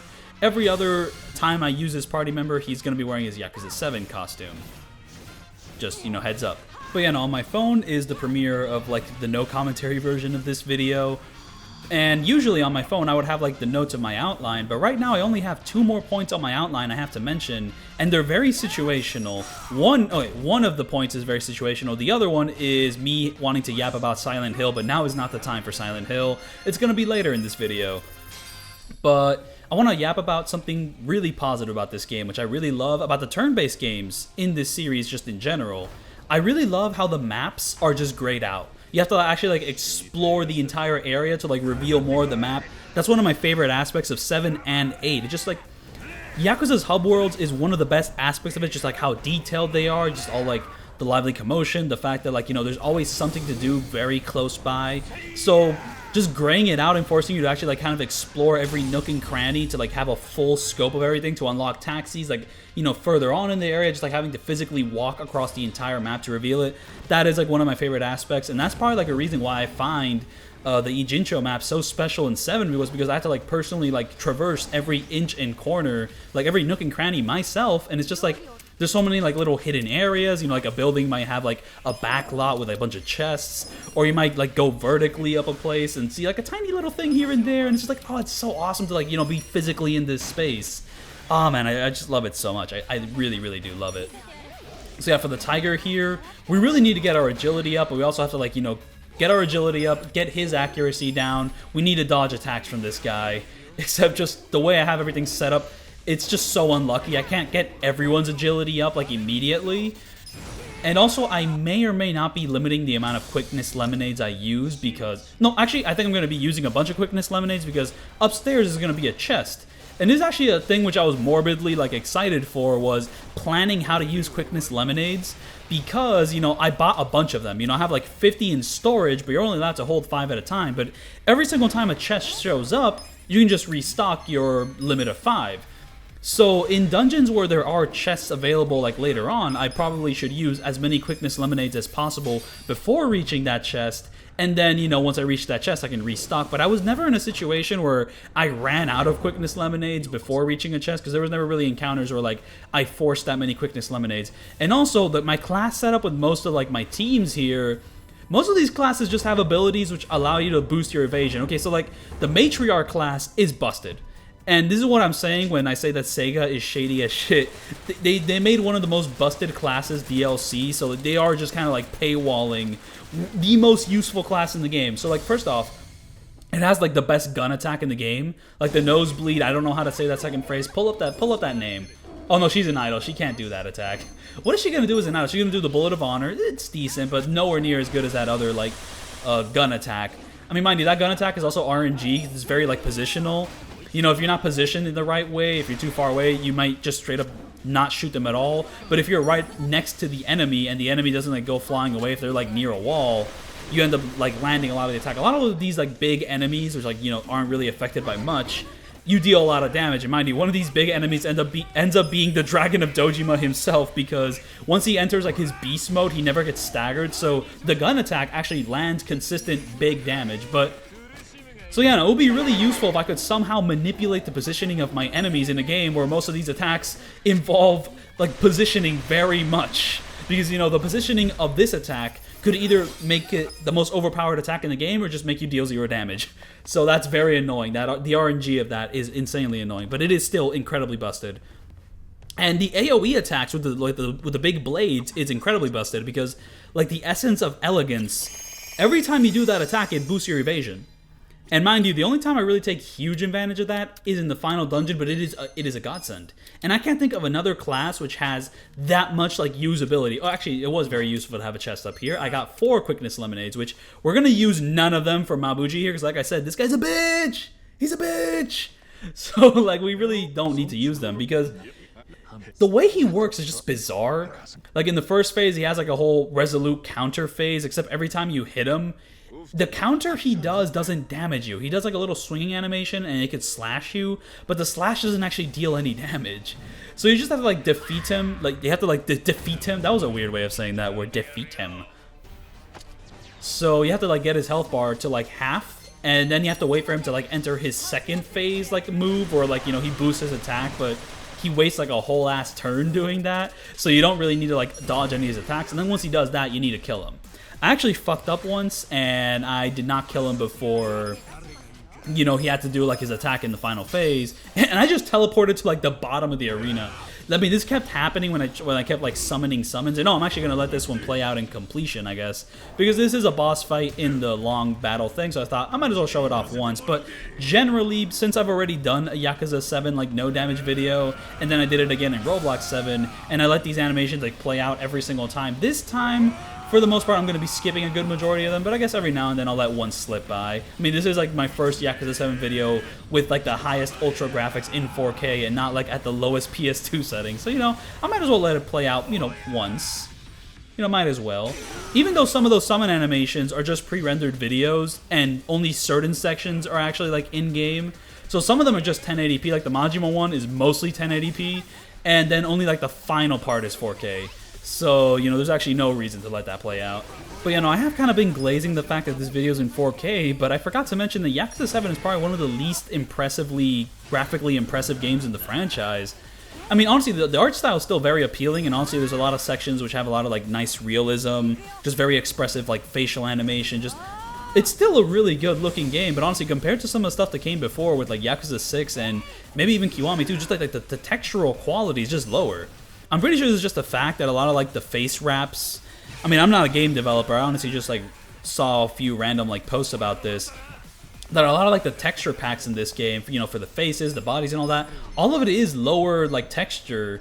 All of it is, like, lower poly, like, lower res than, like, the previous games, like Yakuza 6 and Kiwami 2. And I guess they did that to, like, make it run better, or just... I don't know why they did it. But, like, Kiryu, for example, just looks a lot more, like, rubbery. I don't know if rubbery is the right word, a lot more, like, just this game in general looks a little bit more plasticky than Yakuza 6 and Kiwami 2. And honestly, I think it kind of works. Like, this game kind of has a slightly cartoony look to it. Honestly, a lot of the Yakuza games have been stylized to look a little bit cartoony. I like Yakuza 3 and 4. Like, Kiryu just kind of has, like, cat eyes. He looks catty in those games. Oh no, it's just that in my no commentary like stream, someone just asked, should they replay Gaiden? That game is like what, 2 hours? You might as well. So yeah, this game I think still has a really appealing style, though there's a few things which make the graphics look a little bit weird. Just the lower textures is noticeable, and there's like this green filter throughout the whole game, this light green filter. It's not the same as the Kiwami 2 filter, it's not as overbearing as that one, but it's just like a slight greenish, tealish filter, and it's just kind of like all over the place in this Ijin show, and it's funny because they get rid of it in like Yakuza 8 and Gaiden. But Yakuza 8 has like a white filter in Hawaii, so you know, the filtering just, it stays around, you know, game development, certain art styles, trying to like make the best of like your lighting, graphics, so on and so forth. I know some people like do not notice that Kiwami 2 has a green filter, and the green filter in Yakuza 7 is much subtler, so it's even harder to notice. But if you want to notice the difference, compare like the big Yakuza dissolution scene in like chapter 12 in this game, and compare it to the exact same moment in Gaiden, because Gaiden gets rid of that filter. And also, if you want to notice like the lower res textures, if you want to see the difference there, actually compare those two scenes, because Gaiden just recreates that scene with like higher res textures and also like a different like sort of like color scheme, a slightly different color scheme. So if you want to notice the difference there, just compare those two scenes. And that's also funny because Lost Judgment came after and just has higher res graphics. And also, like, some of the stores in 7, just like the ground is not as reflective, and in Lost Judgment, they brought back the reflections again, so that was very appreciated. So yeah, I just don't know why they made this game, like, you know, lower textures or whatnot, or just game development's fucked, man. It's super hard. No matter what game is being made, they're all hard to make, all things considered, man. Flappy Bird is fucking hard to make, man. Believe it. Believe it, okay? So yeah, no, I was actually worried about having to do these boss fights back to back to back, because like this dungeon, okay, I forgot to mention it, it's designed in a very weird way. I was actually considering, I was morbidly considering a certain like route where, you know, after doing a boss fight, I was actually thinking about leaving the dungeon, going to a restaurant, just to get like my food bonuses. I have not mentioned food bonuses at all because, you know, that's something I mentioned in my previous videos, and I kind of just took for granted that you would know about that. But basically, before doing any fight in this game, you can go to a restaurant, order like certain combos of food, and like for the next 3 fights, you'll have like one of your stats boosted just immediately. So instead of having to like drink quickness lemonades to like, you know, boost everyone's evasion, you could just go to a certain restaurant and have evasion boosts for your first 3 turns, for like the first 3 fights you do in a level or whatnot. So that was very useful. For this boss fight in particular, the fact that Namba comes back, it's a great story moment, but it's very annoying for no damage because I have to switch him out. Dude, like, first of all, he has equipment that I did not approve of, and he's just not really a great party member for agility. So boom, Jujing Han, come back into the fray here. We need you. This is very necessary. So for this fight in particular, we need to boost our evasion because this guy's counterattacks get super annoying to me. Right now, nobody has evasion boosts, and this is terrifying.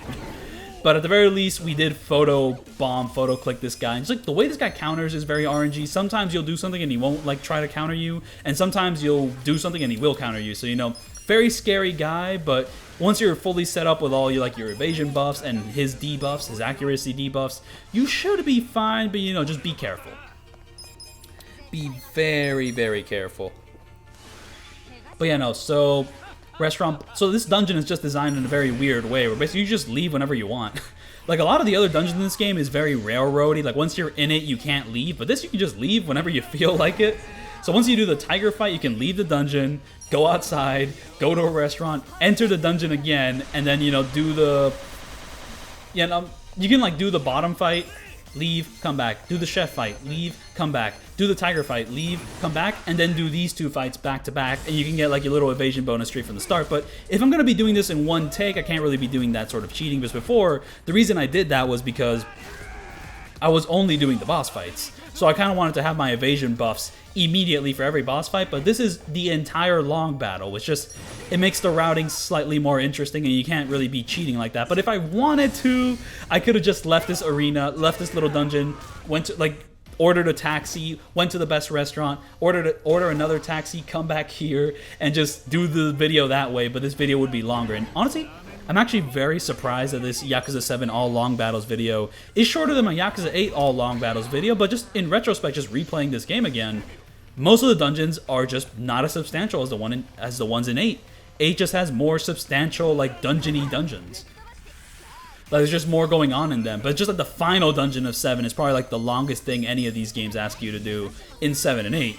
Though some of the final dungeon, well, the Dwight dungeon in 8 is very expansive, but it also has a lot of variety, and it also doesn't last as long as the final one in this game. The final one in this game still takes the cake, because it just goes on and on and on. Oh, good lordy lord.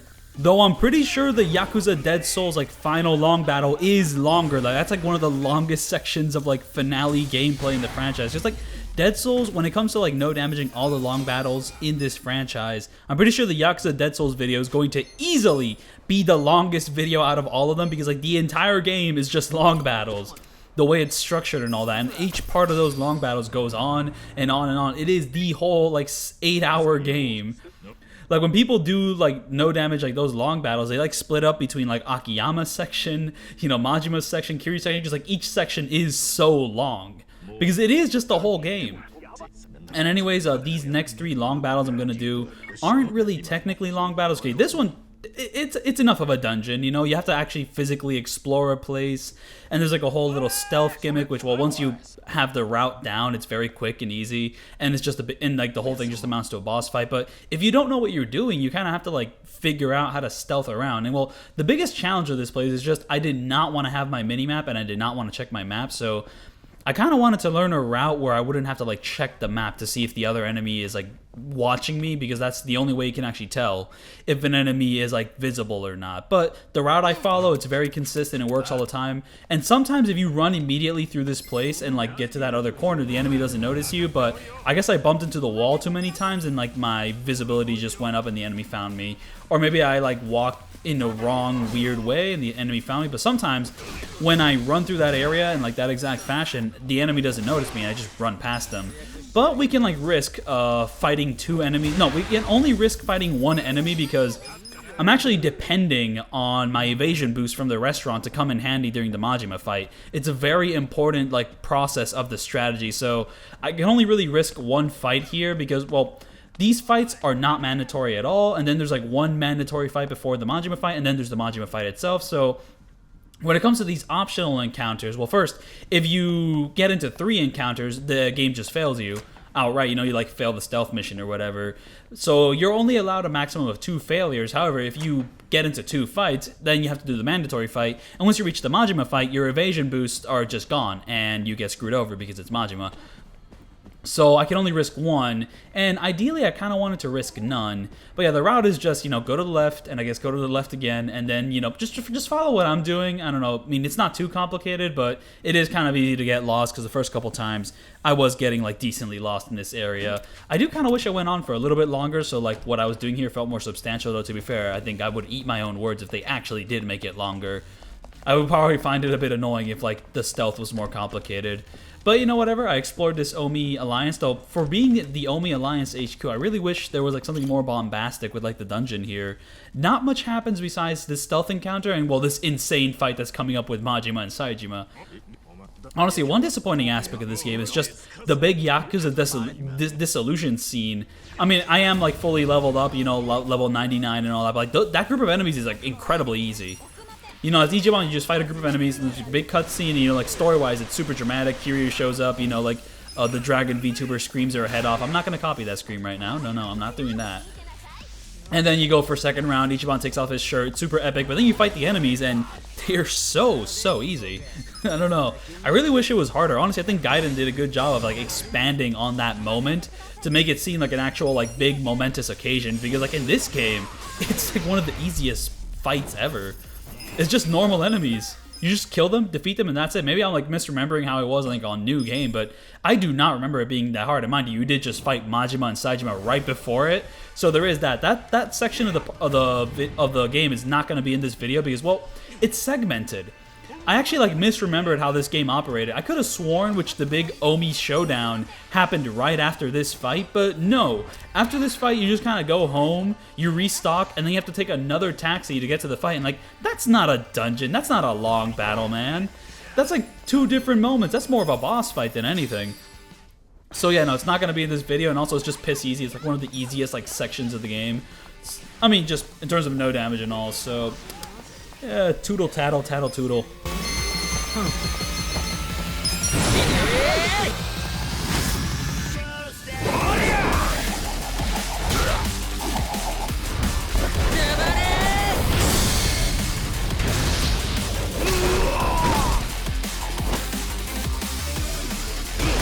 So yeah, that was kind of a music sync, though it tended to sync up when my boy Zhao here went first before Saiko, but for some reason Saiko decided to go first there. The order was all wrong, so yeah, now we're doing the doppelgangers. So yeah, no, this is probably my favorite boss fight in the game. It's either this one or the Joe Sawashiro fight, which comes in the chapter after this. Just like, I mean, I've talked about it in my previous videos. This kind of feels like a slice of the game. There's like a game design term, like vertical slice, horizontal slice, or basically you like design a certain part of the game to like represent everything your game is capable of. This boss fight feels like everything this turn-based combat system is capable of. You know, just like the way it's like structured and the way it like evolves as you keep like destroying the boss fight just feels like, I mean, like, it's not like the most unique thing in the world, but like it has a great pace to it. You know, you have to defeat Majima. Boom. Once you defeat Majima a certain amount, he summons doppelgangers. You have to deal with the doppelgangers. Once you defeat the doppelgangers, defeat Majima, boom, a second boss fight enters the room with Saejima. He has like he's super tough. You have to be prepared for that. And then you start preparing like an insta-kill move. Well, not an insta-kill move, but like a move you can't dodge. You have to deal with it. You have to prep for that. Just like, there's so much stuff you have to like put thought into, and yeah. I want to talk about the fact that in my description I'll be time coding every single one of these like dungeons and long battles. And in this one, the Omi Alliance HQ, I put a big asterisk in the name because I don't technically know damage this, because the big move I was talking about earlier, the blade kill, it's unavoidable.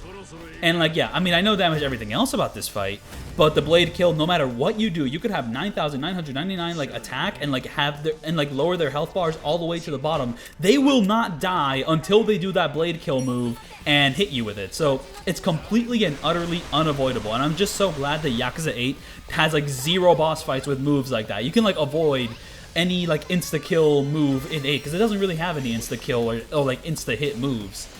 You can just avoid them through one means or another, but for Majima and Saejima here, it's unavoidable. There's nothing you can do about it. I mean, maybe one day I'll like, you know, eat crow and, you know, be wrong about that, but as I know right now from all my experimentation with this game, this is impossible. There's just no way of avoiding the blade kill move, so no damaging this boss fight basically means avoiding everything except the blade kill move, because what can you do? You can't do anything. So that's why the asterisk is there for this Omi Alliance HQ section. But I did want to do this section because you do explore this area on foot. You like navigate this in like real time, in real space. And I think that's one of the reasons I don't really like Persona 3 Portable that much, because like one of my favorite aspects of Persona 3, 4, 5 is just physically exploring like the little hangout locations like the mall, or like a little shopping district with like certain restaurants. So when all that just gets like diluted into menu management, it kills a lot of the charm of the game. Like, yeah, once I'm like 80 hours into like Persona 3, 4, and 5, I do end up using a lot of like the teleportation shortcuts to get everywhere. But like for the first 40 or 50 or 60 hours, I like physically moving through those areas. So, I mean, yeah, it was done because it was on the PSP, you know, I mean, they had to like cut corners somewhere, but man, it just kills a lot of the fun of that game. And yeah, at the very least, you do still physically explore the dungeons. But in terms of like just the locations themselves in the real world, I mean, Tartarus is in the real world and all that, but still, I just don't like that. I'm not a fan. Just not a fan whatsoever. But another thing I want to mention about this game is just like, yeah, Yakuza 8's combat system is just a lot better than 7's. And one of the major things about it is that they made like basic melee attacks actually super fun. And honestly, this is just kind of like an insane thing for just turn-based JRPGs in general, because like most times like basic attacks are just not fun to do in endgame in most like JRPGs, because by the end, you know, the enemies are a lot tougher. You have to use like the moves, which I'm not gonna like stop talking here. This move is the bane of my existence. Why can't I dodge this? I hate you. But yeah, no, like Yakuza 8 just made doing normal attacks like fun, you know, because you have like the element where if you attack them from the back, you get extra bonuses. If you knock them like into a party member, the other party member will like attack them as well. Just a lot of great like little like additions, which just adds so much to this combat system. While in 7, your basic attack is just, it's a basic attack. There's not much to it. And then in the end game, there's just not much point to actually doing them, because most of the time it doesn't deal much damage. The enemy could block it. Most of the time in the end game with high level enemies, they just dodge.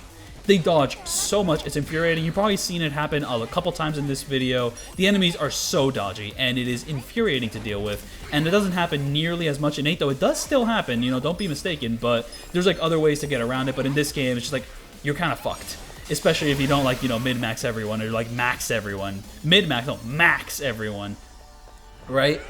So that's like, you just feel so weak whenever you do like a basic just melee attack.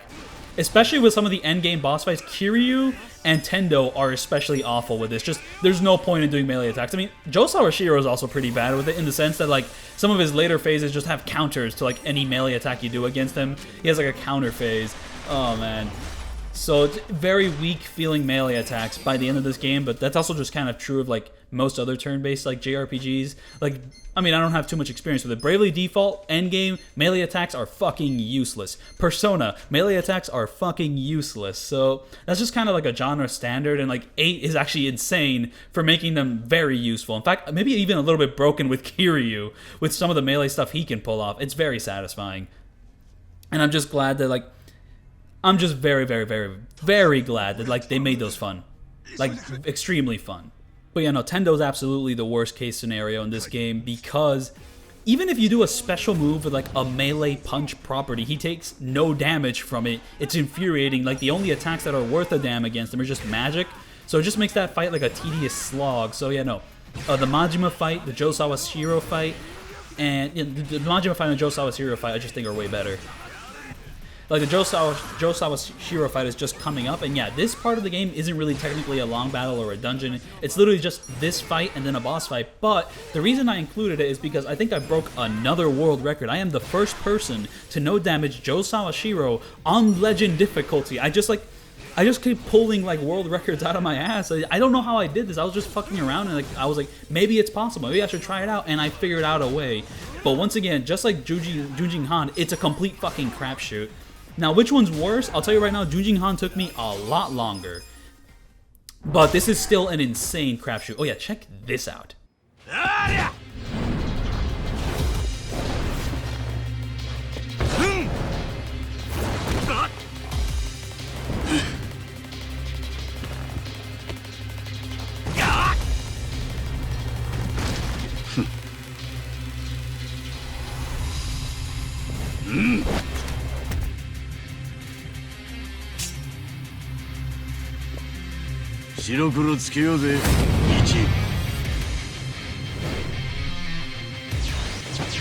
Joe Sawashiro is like the best villain in this game. It's not even close. Like, just he is one of the most compelling characters in this game. Might even be the most compelling like character in the game. Well, I mean, aside from your friends, honestly, like I mean, the crew you have here is very charismatic and they bounce off each other really well. But like, this is the most compelling antagonist in the game, leagues by league. Honestly, the other ones aren't even bad. I mean, like. You know, Masato Arakawa, you know, he's got like a decent story going on, kind of like a bit of a different take on the Nishiki style character, but I don't know, just like he doesn't really fully click for me, but like the final scene with him is fantastic. But yeah, no, just Joe Sawashiro just immediately like very antagonistic at the beginning of the game. You know, he's like an asshole. It's easy to hate him. But then when we start learning more about him, like, you know, things start clicking into place more. He doesn't stop being an asshole, but, you know, he's got a lot going on. He's very interesting to learn about. He's got, like, a lot of complicated relationships with different characters, you know. And honestly, his respect of... Oh, no, but this is, like, the luckiest thing in the entire video. He teleports into the exact area where he would hit no one. Because, like, the thing with, like, this first phase, it's completely fucked. Like, honestly, the strategy right now is get him into the second phase before he does anything in the first phase. That's like what you have to do. But I failed to do it there, but I just got obscenely lucky that he decided to teleport into the exact area where nothing would happen. And you have to take advantage of this luck. It is a complete crapshoot, but I did it. Basically, like, every attack he does in the first phase, your evasion stat is jack shit. It doesn't mean anything. It's just all position based. If the sword like slices through your body, it's gonna hit you. You don't dodge anything. So it's all position based. So thankfully, I'm just glad he teleported into the exact position where his sword would hit no one. Now in the second phase, your evasion stat actually does mean something, but it's just that you have to get extremely, extremely lucky anyways to dodge anything.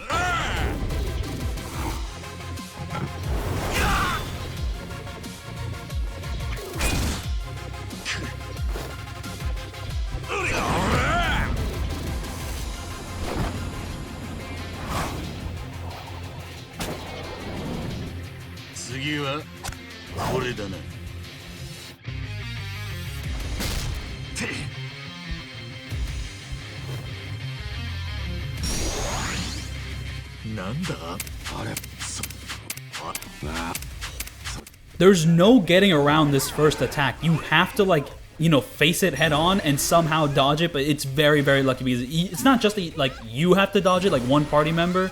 That attack also has like collateral AoE like damage, and you have to wait for like the other party members in the area which are in range of getting hit by that attack to also dodge it. You also have to pray that he doesn't like hit all 4 people at once and hope maybe it's only 2, like in that situation. It's extremely, extremely lucky, and pretty much from here on out, you have to not let him do another attack in the second phase, because if you do, you're basically screwed.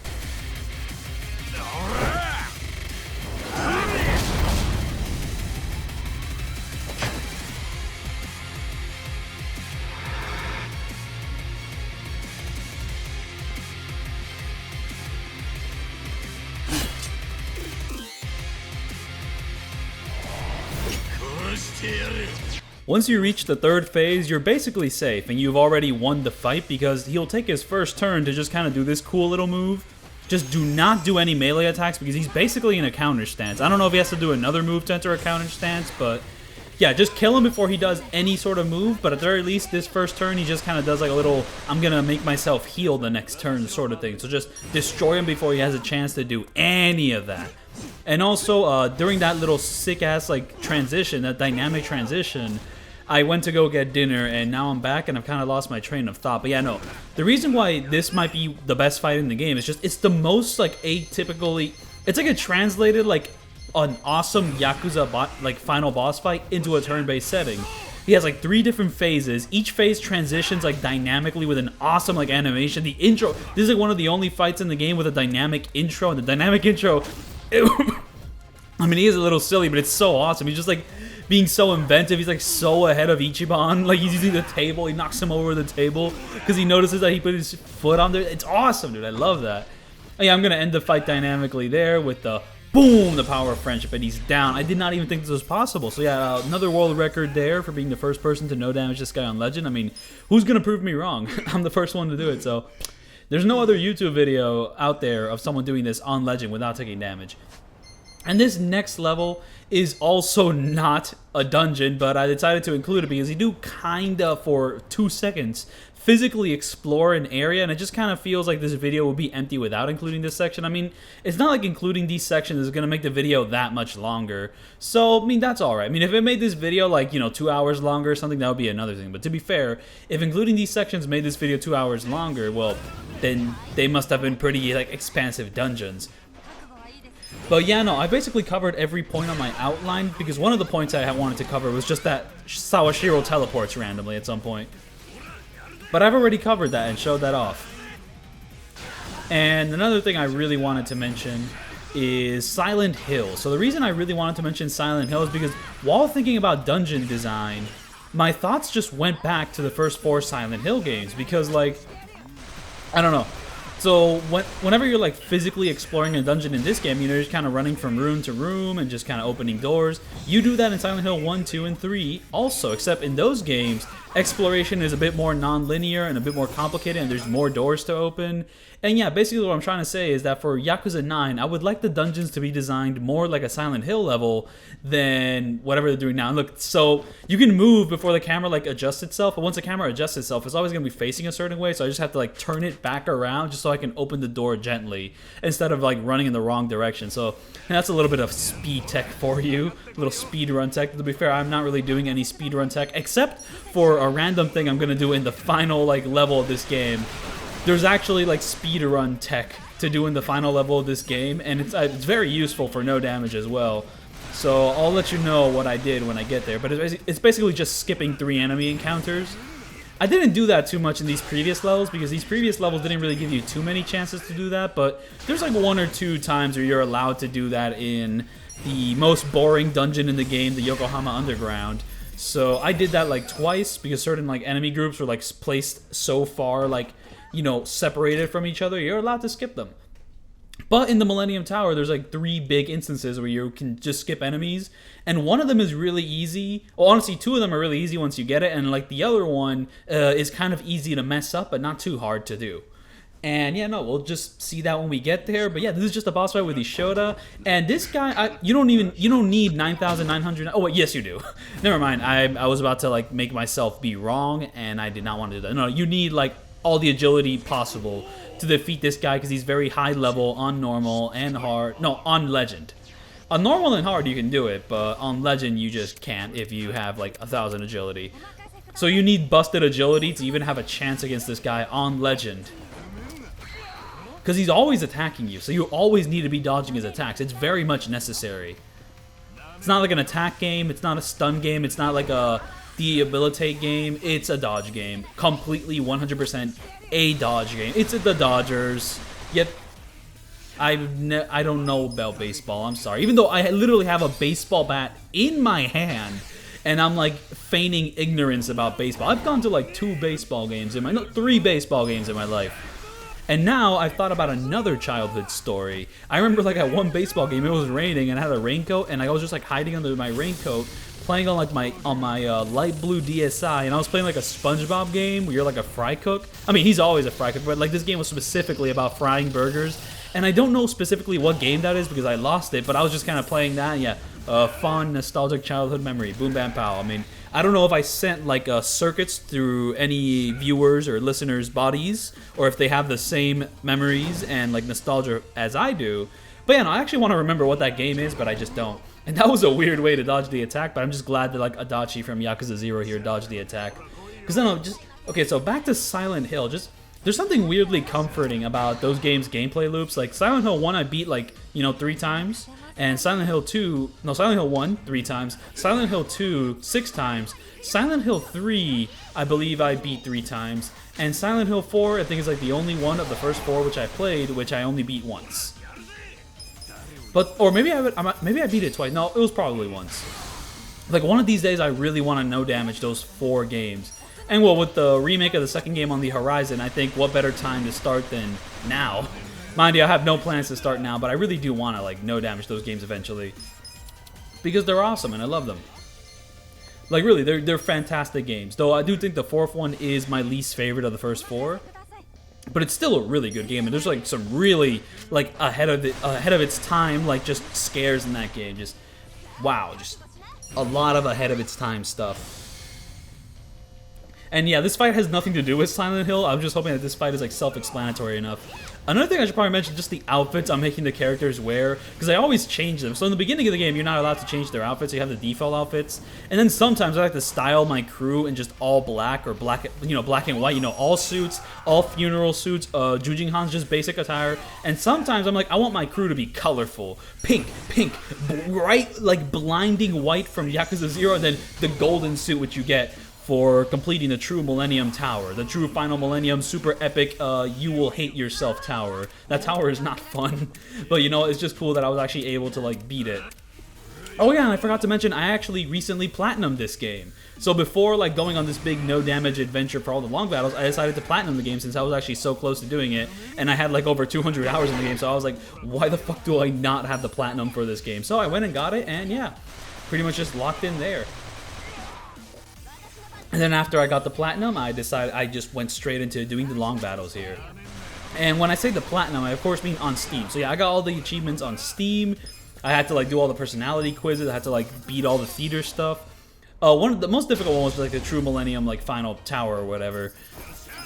And yeah, no, I'm just glad that I finally have this game platinum, because Yakuza 7 and Yakuza 8 are games which I just have insane hours in, just because of the amount of grinding I did to get to like level 99 and get a lot of the jobs to like 99. And yeah, I did mention that at this specific time I did kind of use like a cheat engine to like grind for certain to pretty much get the money and materials for certain weapons and level up the jobs quickly now, but that was not what I was doing for like the first 180 hours of like my playtime here, or like 170. I was just grinding manually. I was playing by the rules 100%, you know, like complete Boy Scout, and just, you know, for the amount of hours I have in this game, I just thought it was insane not to have the platinum. And again, I do have the platinum for Yakuza 8 as well, though that one I got along the way of doing all the grinding and all that stuff.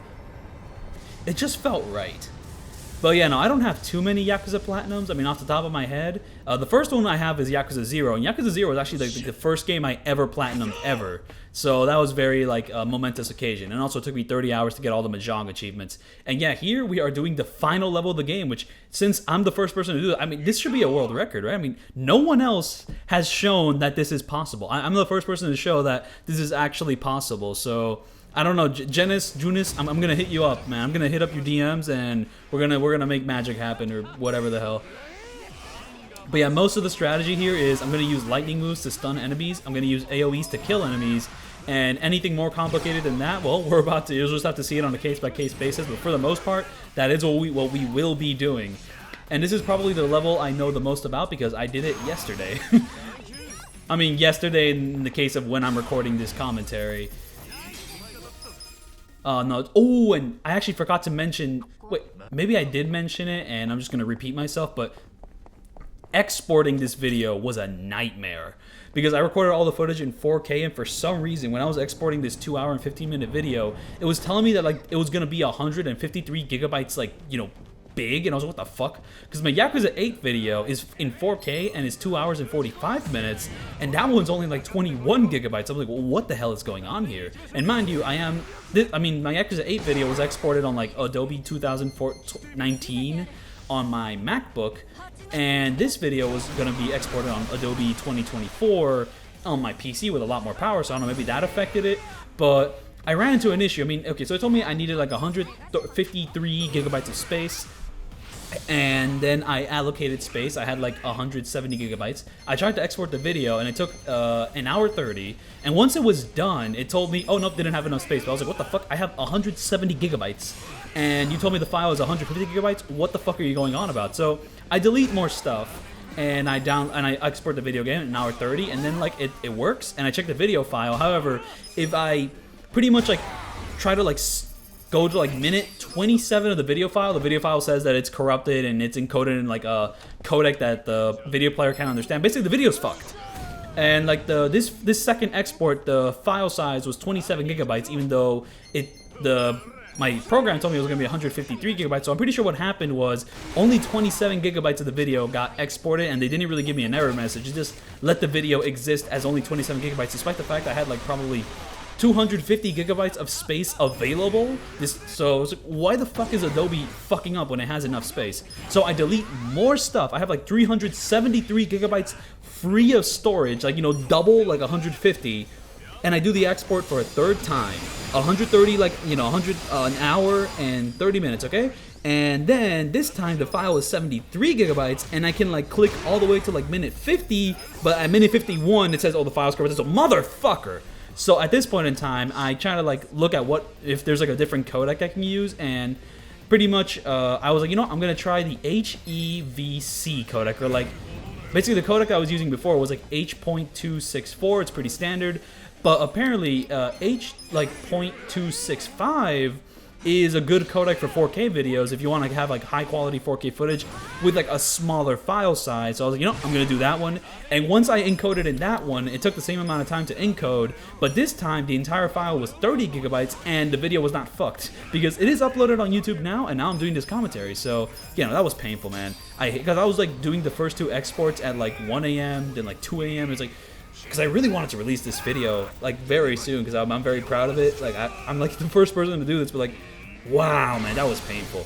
That was so painful. So yeah, moral of the story is if you're dropping a 2-hour gaming video that's in 4K and they tell you that your file is 150 gigabytes, you switch to the other codec. Like, I mean, this footage looks fantastic. Like, I mean, you don't need the H.264. It's still gonna look fantastic at like .265.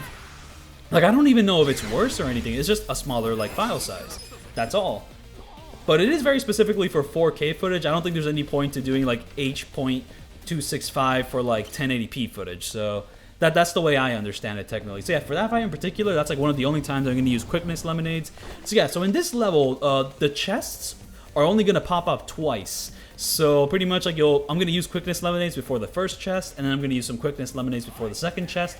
But I'm not going to lie to you, I think the placement of the second chest is fucking bullshit. It should have been like before the big boss fight, but no, it's like before like baby boss fight, and then the big boss fight has like no chest before it. So it's like, you know, if you want to use quickness lemonades for the baby boss fight, you know, you have to be very conservative because you still need to save your quickness lemonades for the actual boss fight. Fucking Tendo. Fucking Tendo. Boston. I'm from Boston. Fucking Tendo. You know what's crazy is, so I think we're all familiar with like those Yakuza brain rot videos. If you're not, just type in Yakuza brain rot, watch like the first 3 videos or something, and you know, you'll get the idea very quickly. But I'm finding out that I show up in most of them. Well, maybe not most of them, I didn't do too heavy research, but in a good number of them, like my iconic Yakami scream is just like an iconic soundbite that keeps popping up. So I don't know, I mean, I'm fine with it, but it's just kind of silly. There was like one that's like 10 minutes long, and they like play my soundbite like 50 times in a row. It's fucking insane. Oh yeah, so here's a bit of speedrunner tech. So yeah, run her like across this wall, but don't bump into it, because if you bump into it too much, the enemies on the other side might notice you. I know it's like a weird collision thing with this game, where if you bump into a wall, like your player icon, your player presence kind of bounces all over the place, and they could accidentally bounce into like the enemy's like attack vision, and they'll attack you. That is a fucking incredibly convoluted way of explaining it. So yeah, so this specific encounter can go haywire sometimes. It's not too bad, but sometimes you'll paralyze him and he'll still move anyways because he's an asshole. You definitely want to like get everyone's agility very high up, and yeah, this is where the DLC becomes very useful because, okay, so the 2 babes, they can use like the AoE attack to raise their agility. Junjin Han is cracked, so he has its own special like raising agility ability, which is insanely cracked. And well, Ichiban's the only person who should be drinking quickness lemonades just to conserve, you know, quickness lemonades. So to be fair, right after this fight is the first chest of this level. But yeah, no, this entire thing took me like 32 minutes, and I can't think of a single dungeon from Yakuza 8 that takes more than 30 minutes, which, you know, that's probably a good thing. I mean, it's probably good that they truncated this level in the Yakuza 8 version, just added more variety. Like the little helicopter gimmick was fun. So it's definitely better in 8, but the one thing about this level is the music. Oh my goodness. So like this level is kind of a tedious slog. It's just like enemy after enemy after enemy after enemy, floor after floor after floor. It goes on forever, and there's not many gimmicks to it. There's not much design to it. It's just floor after floor of fighting enemies over and over and over. Though for no damage, it's kind of tense in the sense that if you fuck up once, you have to like repeat the entire thing over again. That's not really tense. In fact, I repeated this thing more than like 10 or 20 or 30 times. I wasn't counting. Honestly, since I'm an epic YouTuber, I maybe should count the amount of times I fail these levels, because there's probably a great YouTube video where I'm like, oh, how many times did I fail this level? And I can actually count, but I did not count it. And any footage of me failing this level, I've deleted. Like, there was one recording I had where the recording died because my computer ran out of space while I was recording footage of this, and I was like halfway through the level, and I was like, fuck. But yeah, no, this level is actually split into 2 halves. The first half is the level, and then the second half is the last 3 boss fights, because they take that long. But yeah, no, the first half is like 18 minutes, and then the second half is another 18 minutes. But yeah, no, oh man. But yeah, no, for the most part, the first half is not too hard. In fact, like for the first 10 times that I failed this, it was not because of this first half. I actually had this thing routed down like really, really well. Oh yeah, I forgot to mention the Ishioda fight because, you know, I just didn't care. I actually equipped a very specific item because Ishioda in his boss fight, like in his second phase, he activates like a second phase, which he'll do like an AoE status effect where he'll make everyone afraid. However, there's items in this game which negate that, so I just had everyone in my party like equip that item just so that they wouldn't go into a fear state, so they'll have more turns to attack Ishioda. So yeah, no, I'm a little late mentioning that, but I just wanted to mention that right now. But yeah, no, I want to get back to Silent Hill because it's just comfy exploring those levels. Like, I don't know, I mean, like, you have the exploration of the town and the fog, and just, like, the non-linearness of, like, exploring the town and, like, just the realistic maps with the little grainy paper textures. Oh, it's beautiful, man. So, yeah, here's the second speedrunning trick. You have to run across this wall very, very closely without bumping into it, or the enemies on the other side are going to notice you. So, yeah, that's another skip.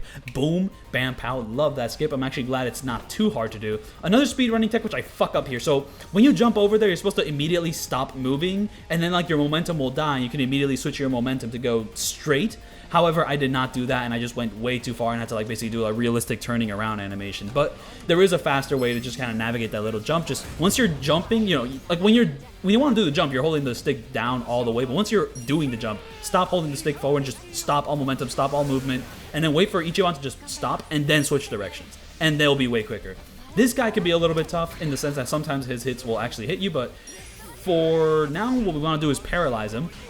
That's kind of the thing. We want to paralyze every single enemy, like in this first half. That's basically like the motto strategy.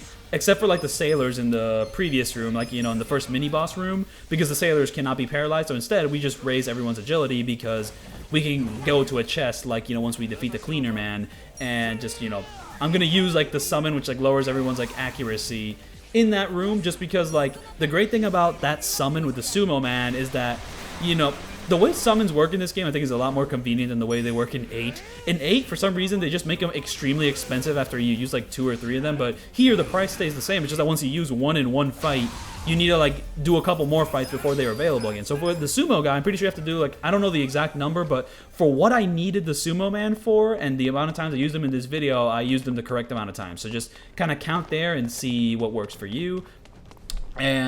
But for some of the more expensive summons like Majima, you have to like fight 5 times before it's available again. So there's some speedrunning tech, and then Junji Khan just fucking barrels through there like a damn bull. Okay, man, like chill out. So that's the other skip. You have to wait for those guys to get behind the pillar and then run over here. And these guys are a forced fight, but at the very least you get to skip those guys over there. But these guys have so much fucking health. So this is going to be another instance where I'm going to use a quickness lemonade because right after these guys is the second chest of the level, and I think its placement is bullshit. There should have been a third chest right before the door to the final, like, you know, the final bosses of this arena. I just think like, dude, I need my quickness lemonades for that, but I also need quickness lemonades. Oh, actually, I'm not going to use quickness lemonades here. I'm just going to depend on, you know, paralyzing these guys because we need, no, actually we are. I'm actually getting like looped up in what I actually do here. Oh man, and my throat actually hurts. I need to get a drinky of water. But it cannot be understated just how great this final like dungeon theme is. It's probably one of my favorite like final level themes in the franchise. It's so heroic and like inspiring, and just like a lot of this level is super monotonous, but like this theme carries everything so hard. I mean, it's hard not to feel like empowered when like hearing this music. But I'm not going to lie to you, for most of my no damage attempts, I actually was not hearing this music at all. I was hearing a podcast because I had to repeat this section. I had to repeat this entire level because I do everything in one take, right? From the beginning to the final boss, one take, no damage, like, you know, no segments. It's insanity. But yeah, no.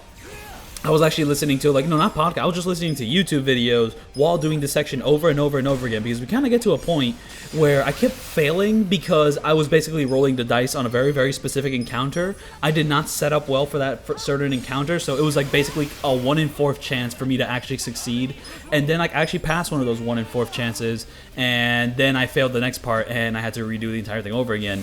And there kind of came a certain point after like the first 10 or 20 failures where I started failing stuff in the first half of the level where I was never failing again. I mean, if you're a no damager, I think you know what I'm talking about, where, you know, at first, if you're doing an entire level, you're doing really good at first, but once you start failing, like, you know, the later half of your no damage, you somehow miraculously start failing easy stuff in the beginning of the level, which you were never failing before, and things become a lot more miserable. I mean, you know, if you know damage Yakuza games, you know what I'm talking about, right? So yeah, that started happening to me with this level. Like, just things which I thought were safe before stopped being safe. Like, the enemies from before started fucking me. Like, one of them did like something called like dragon steps, and just, oh no, man, it was miserable. Though I will say, the enemies in this section, I was about to say that the enemies in this section never fucked me, and that's technically true, because the enemies never fucked me. I fucked myself. My party members fucked me, because sometimes when I went to go do a melee attack on one of these guys, I would kick furniture at my allies and have to redo the whole thing over again. It was terrible. It was actually terrible. Oh man, but yeah, no. We're locking in for the rest of the commentary here. We have 17 minutes left, even though I think for some of the final minutes I won't really be talking, because that is mostly a dynamic sequence. Oops, spoiler alert. But yeah, no, this is a really easy enemy, but this last guy has so much health that I just end up doing like a bunch of melee attacks. I actually think right now I'm playing it so safe, because I'm just scared that if I do a melee attack, I'll just kick furniture at like one of my allies. So I'm just avoiding doing mostly melee attacks. Even when you're doing like non-melee attacks, and you know, like these magic attacks, you have to kind of run up to the enemy to be like in their area of being attackable. And sometimes in the process of running over there, you kick furniture at your allies. And those guys just teleported right behind me, didn't they? They teleported right behind me. But yeah, no, at the very least, once you reach like this point in time, it's just that encounter, and then the next encounter. And this encounter started fucking me a couple times too, because sometimes like I'll paralyze these guys and they'll just attack me anyways, or sometimes like they'll do an attack which I can't avoid. There's one attack these guys, it's a hand grenade. I'm pretty sure the hand grenade, they don't give a fuck if you have like good agility or if you debuffed like their accuracy. The hand grenade doesn't abide by those rules. It's one of those like, it's like the 10% of attacks that just will hit you. It's just like a guaranteed hit, and I fucking hate it, dude. Oh my goodness. I wish I had like the Sea King's Talisman. That was such a good item in Yakuza 8. It's a skillful counter. It's literally what I wanted in 7 from the start. But, you know, I mean, also I'm kind of like mad that it's an optional item in 8. I think that should just be a main gameplay mechanic. Instead, like, if the Komaki parry should just be an ability for every character in like Yakuza 9, and it should negate damage. That's what I think. But instead, you just have the Komaki knockback when you do a perfect guard in 8, but only as Kiryu. So there is that. But this is one of the good attempts, and this guy got paralyzed, and he tried to shoot someone, but she dodged, and it was beautiful, and we're just kind of continuing there. So yeah, I have 5 quickness lemonades, and I am going to use all 5 of them from this fight all the way to the final boss.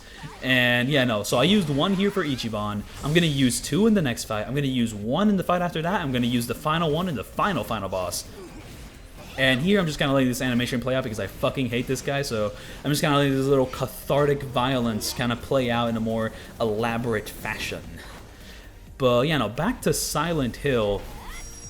I don't know, just like those games are more comfy than, say, like Resident Evil 1. Like, Resident Evil 1 is kind of a scary game to play. Silent Hill 1 is a scary game to experience, if that makes any sense. Because, like, in Resident Evil 1, your ammo is limited, exploring hallways is, like, always dangerous, and just, like, even saving the game is, like, tense. While in Silent Hill 1, like, a lot of those mechanics are a lot more lax. Like, you tend to have a good amount of ammo in, like, Silent Hill games. Like, a bit ridiculous, like, amounts of ammo compared to other survival horror games. The hallways aren't nearly as dangerous. I mean, on normal difficulty anyways. And yeah, no, just exploration is like more open, so it's not as tight as in Resident Evil. And you can save the game as many times as you like, but Silent Hill 1's atmosphere is fucking terrifying, dude. The sound design, just the designs of the creatures, like the otherworldly mechanisms, the uncanny, like, just vibe of the way everyone's acting, just meh.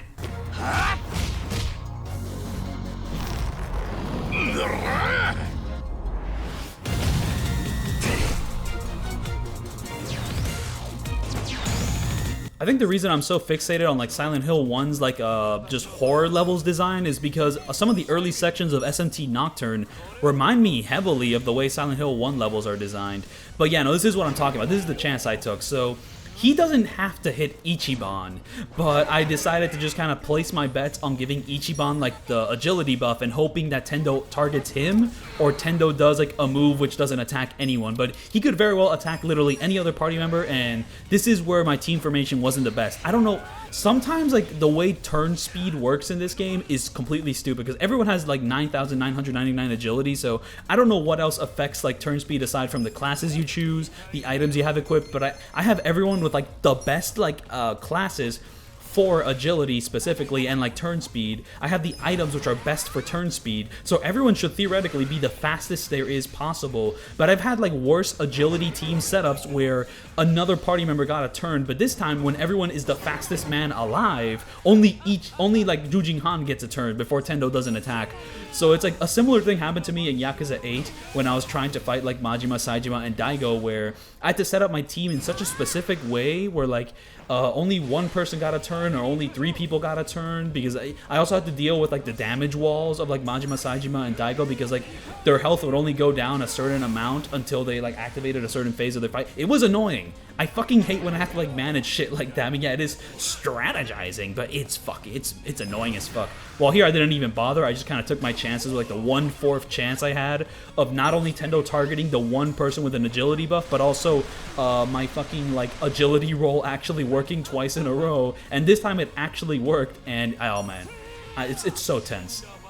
But yeah, the whole setup here is you can only attack them with lightning magic and guns, and anything else is a fucking shot in the dick. No, a piss in the balls, because like any sort of melee attack does no damage against this guy. That pisses me off, dude. It actually makes me mad.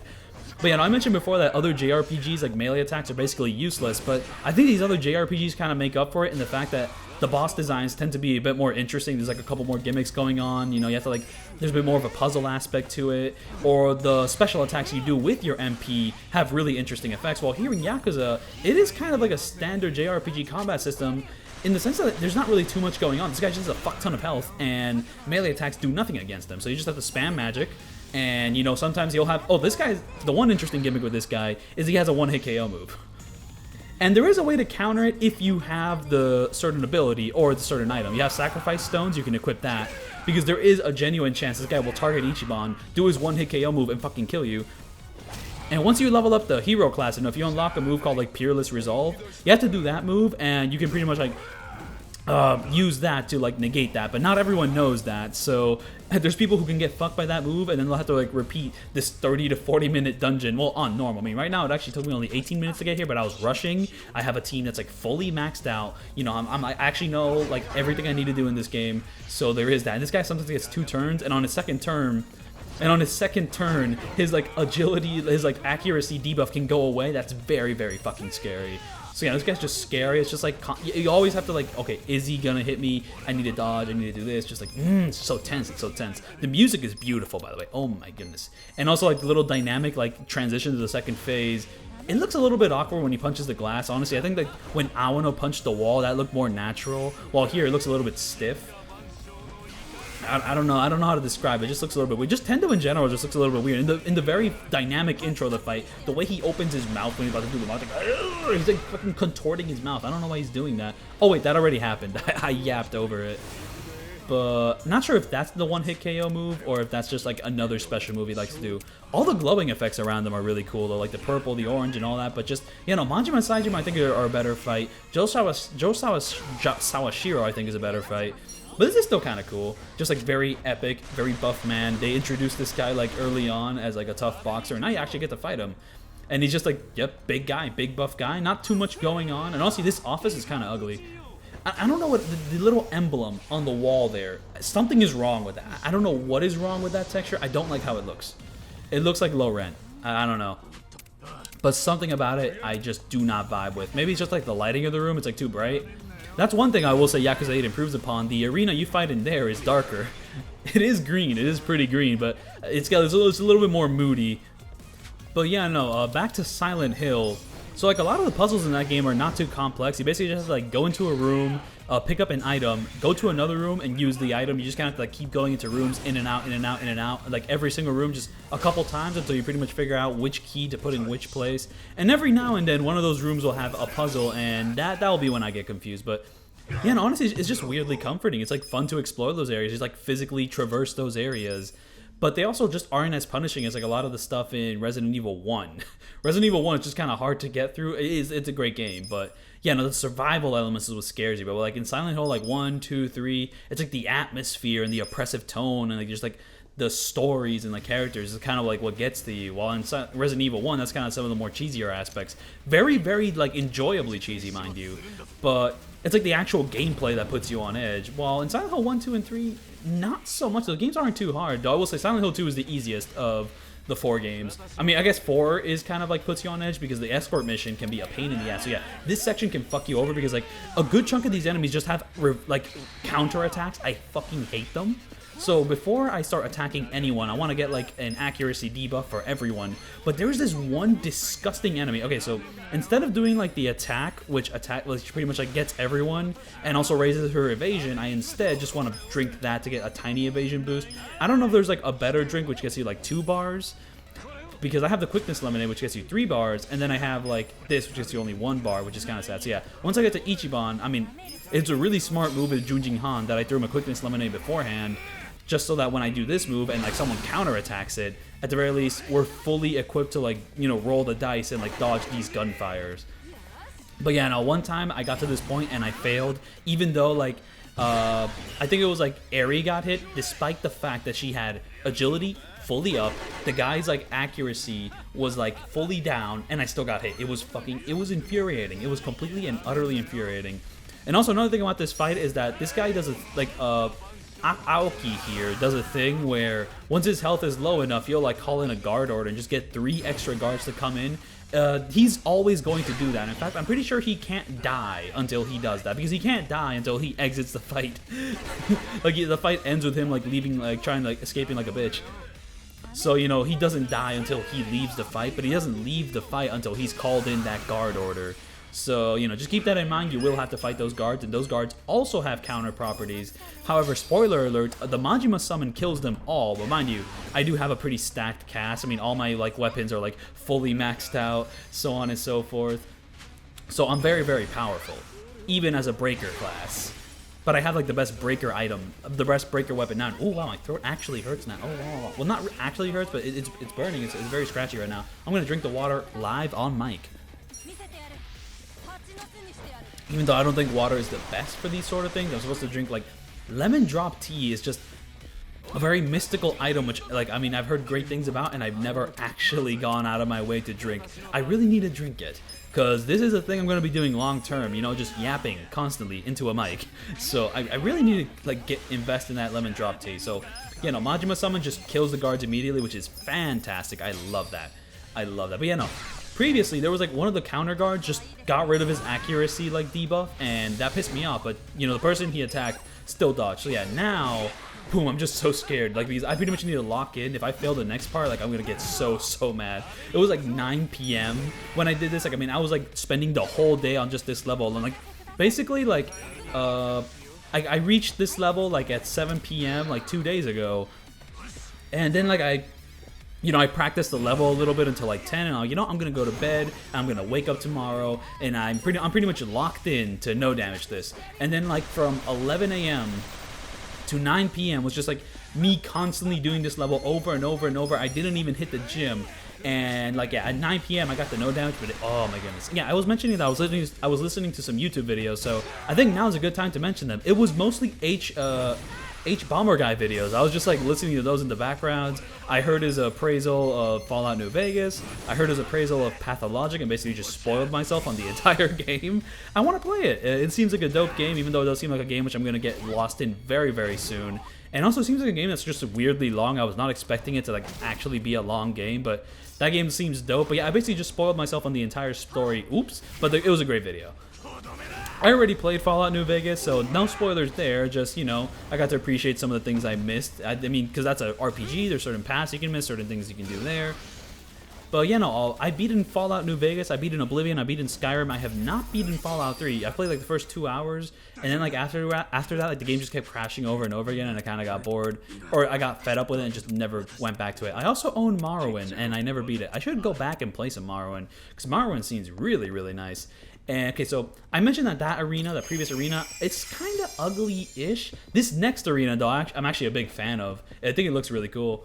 I think like the blue carpet and then like this texture down there. Check this out, though. 俺と差しなら丸腰でも勝てるって調子に乗るなちそうこなくっちゃそのムカつくにやけ面ぶっ潰して二度と笑えねえようにしてやるよ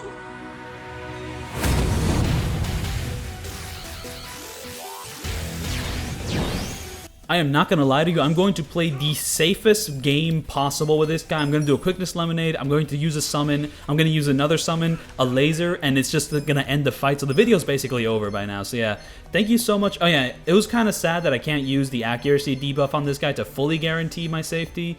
So I took a little bit of a risk here. This is not the best position to play, just only having like an agility buff. It doesn't always work. But yeah, no, it worked this time though.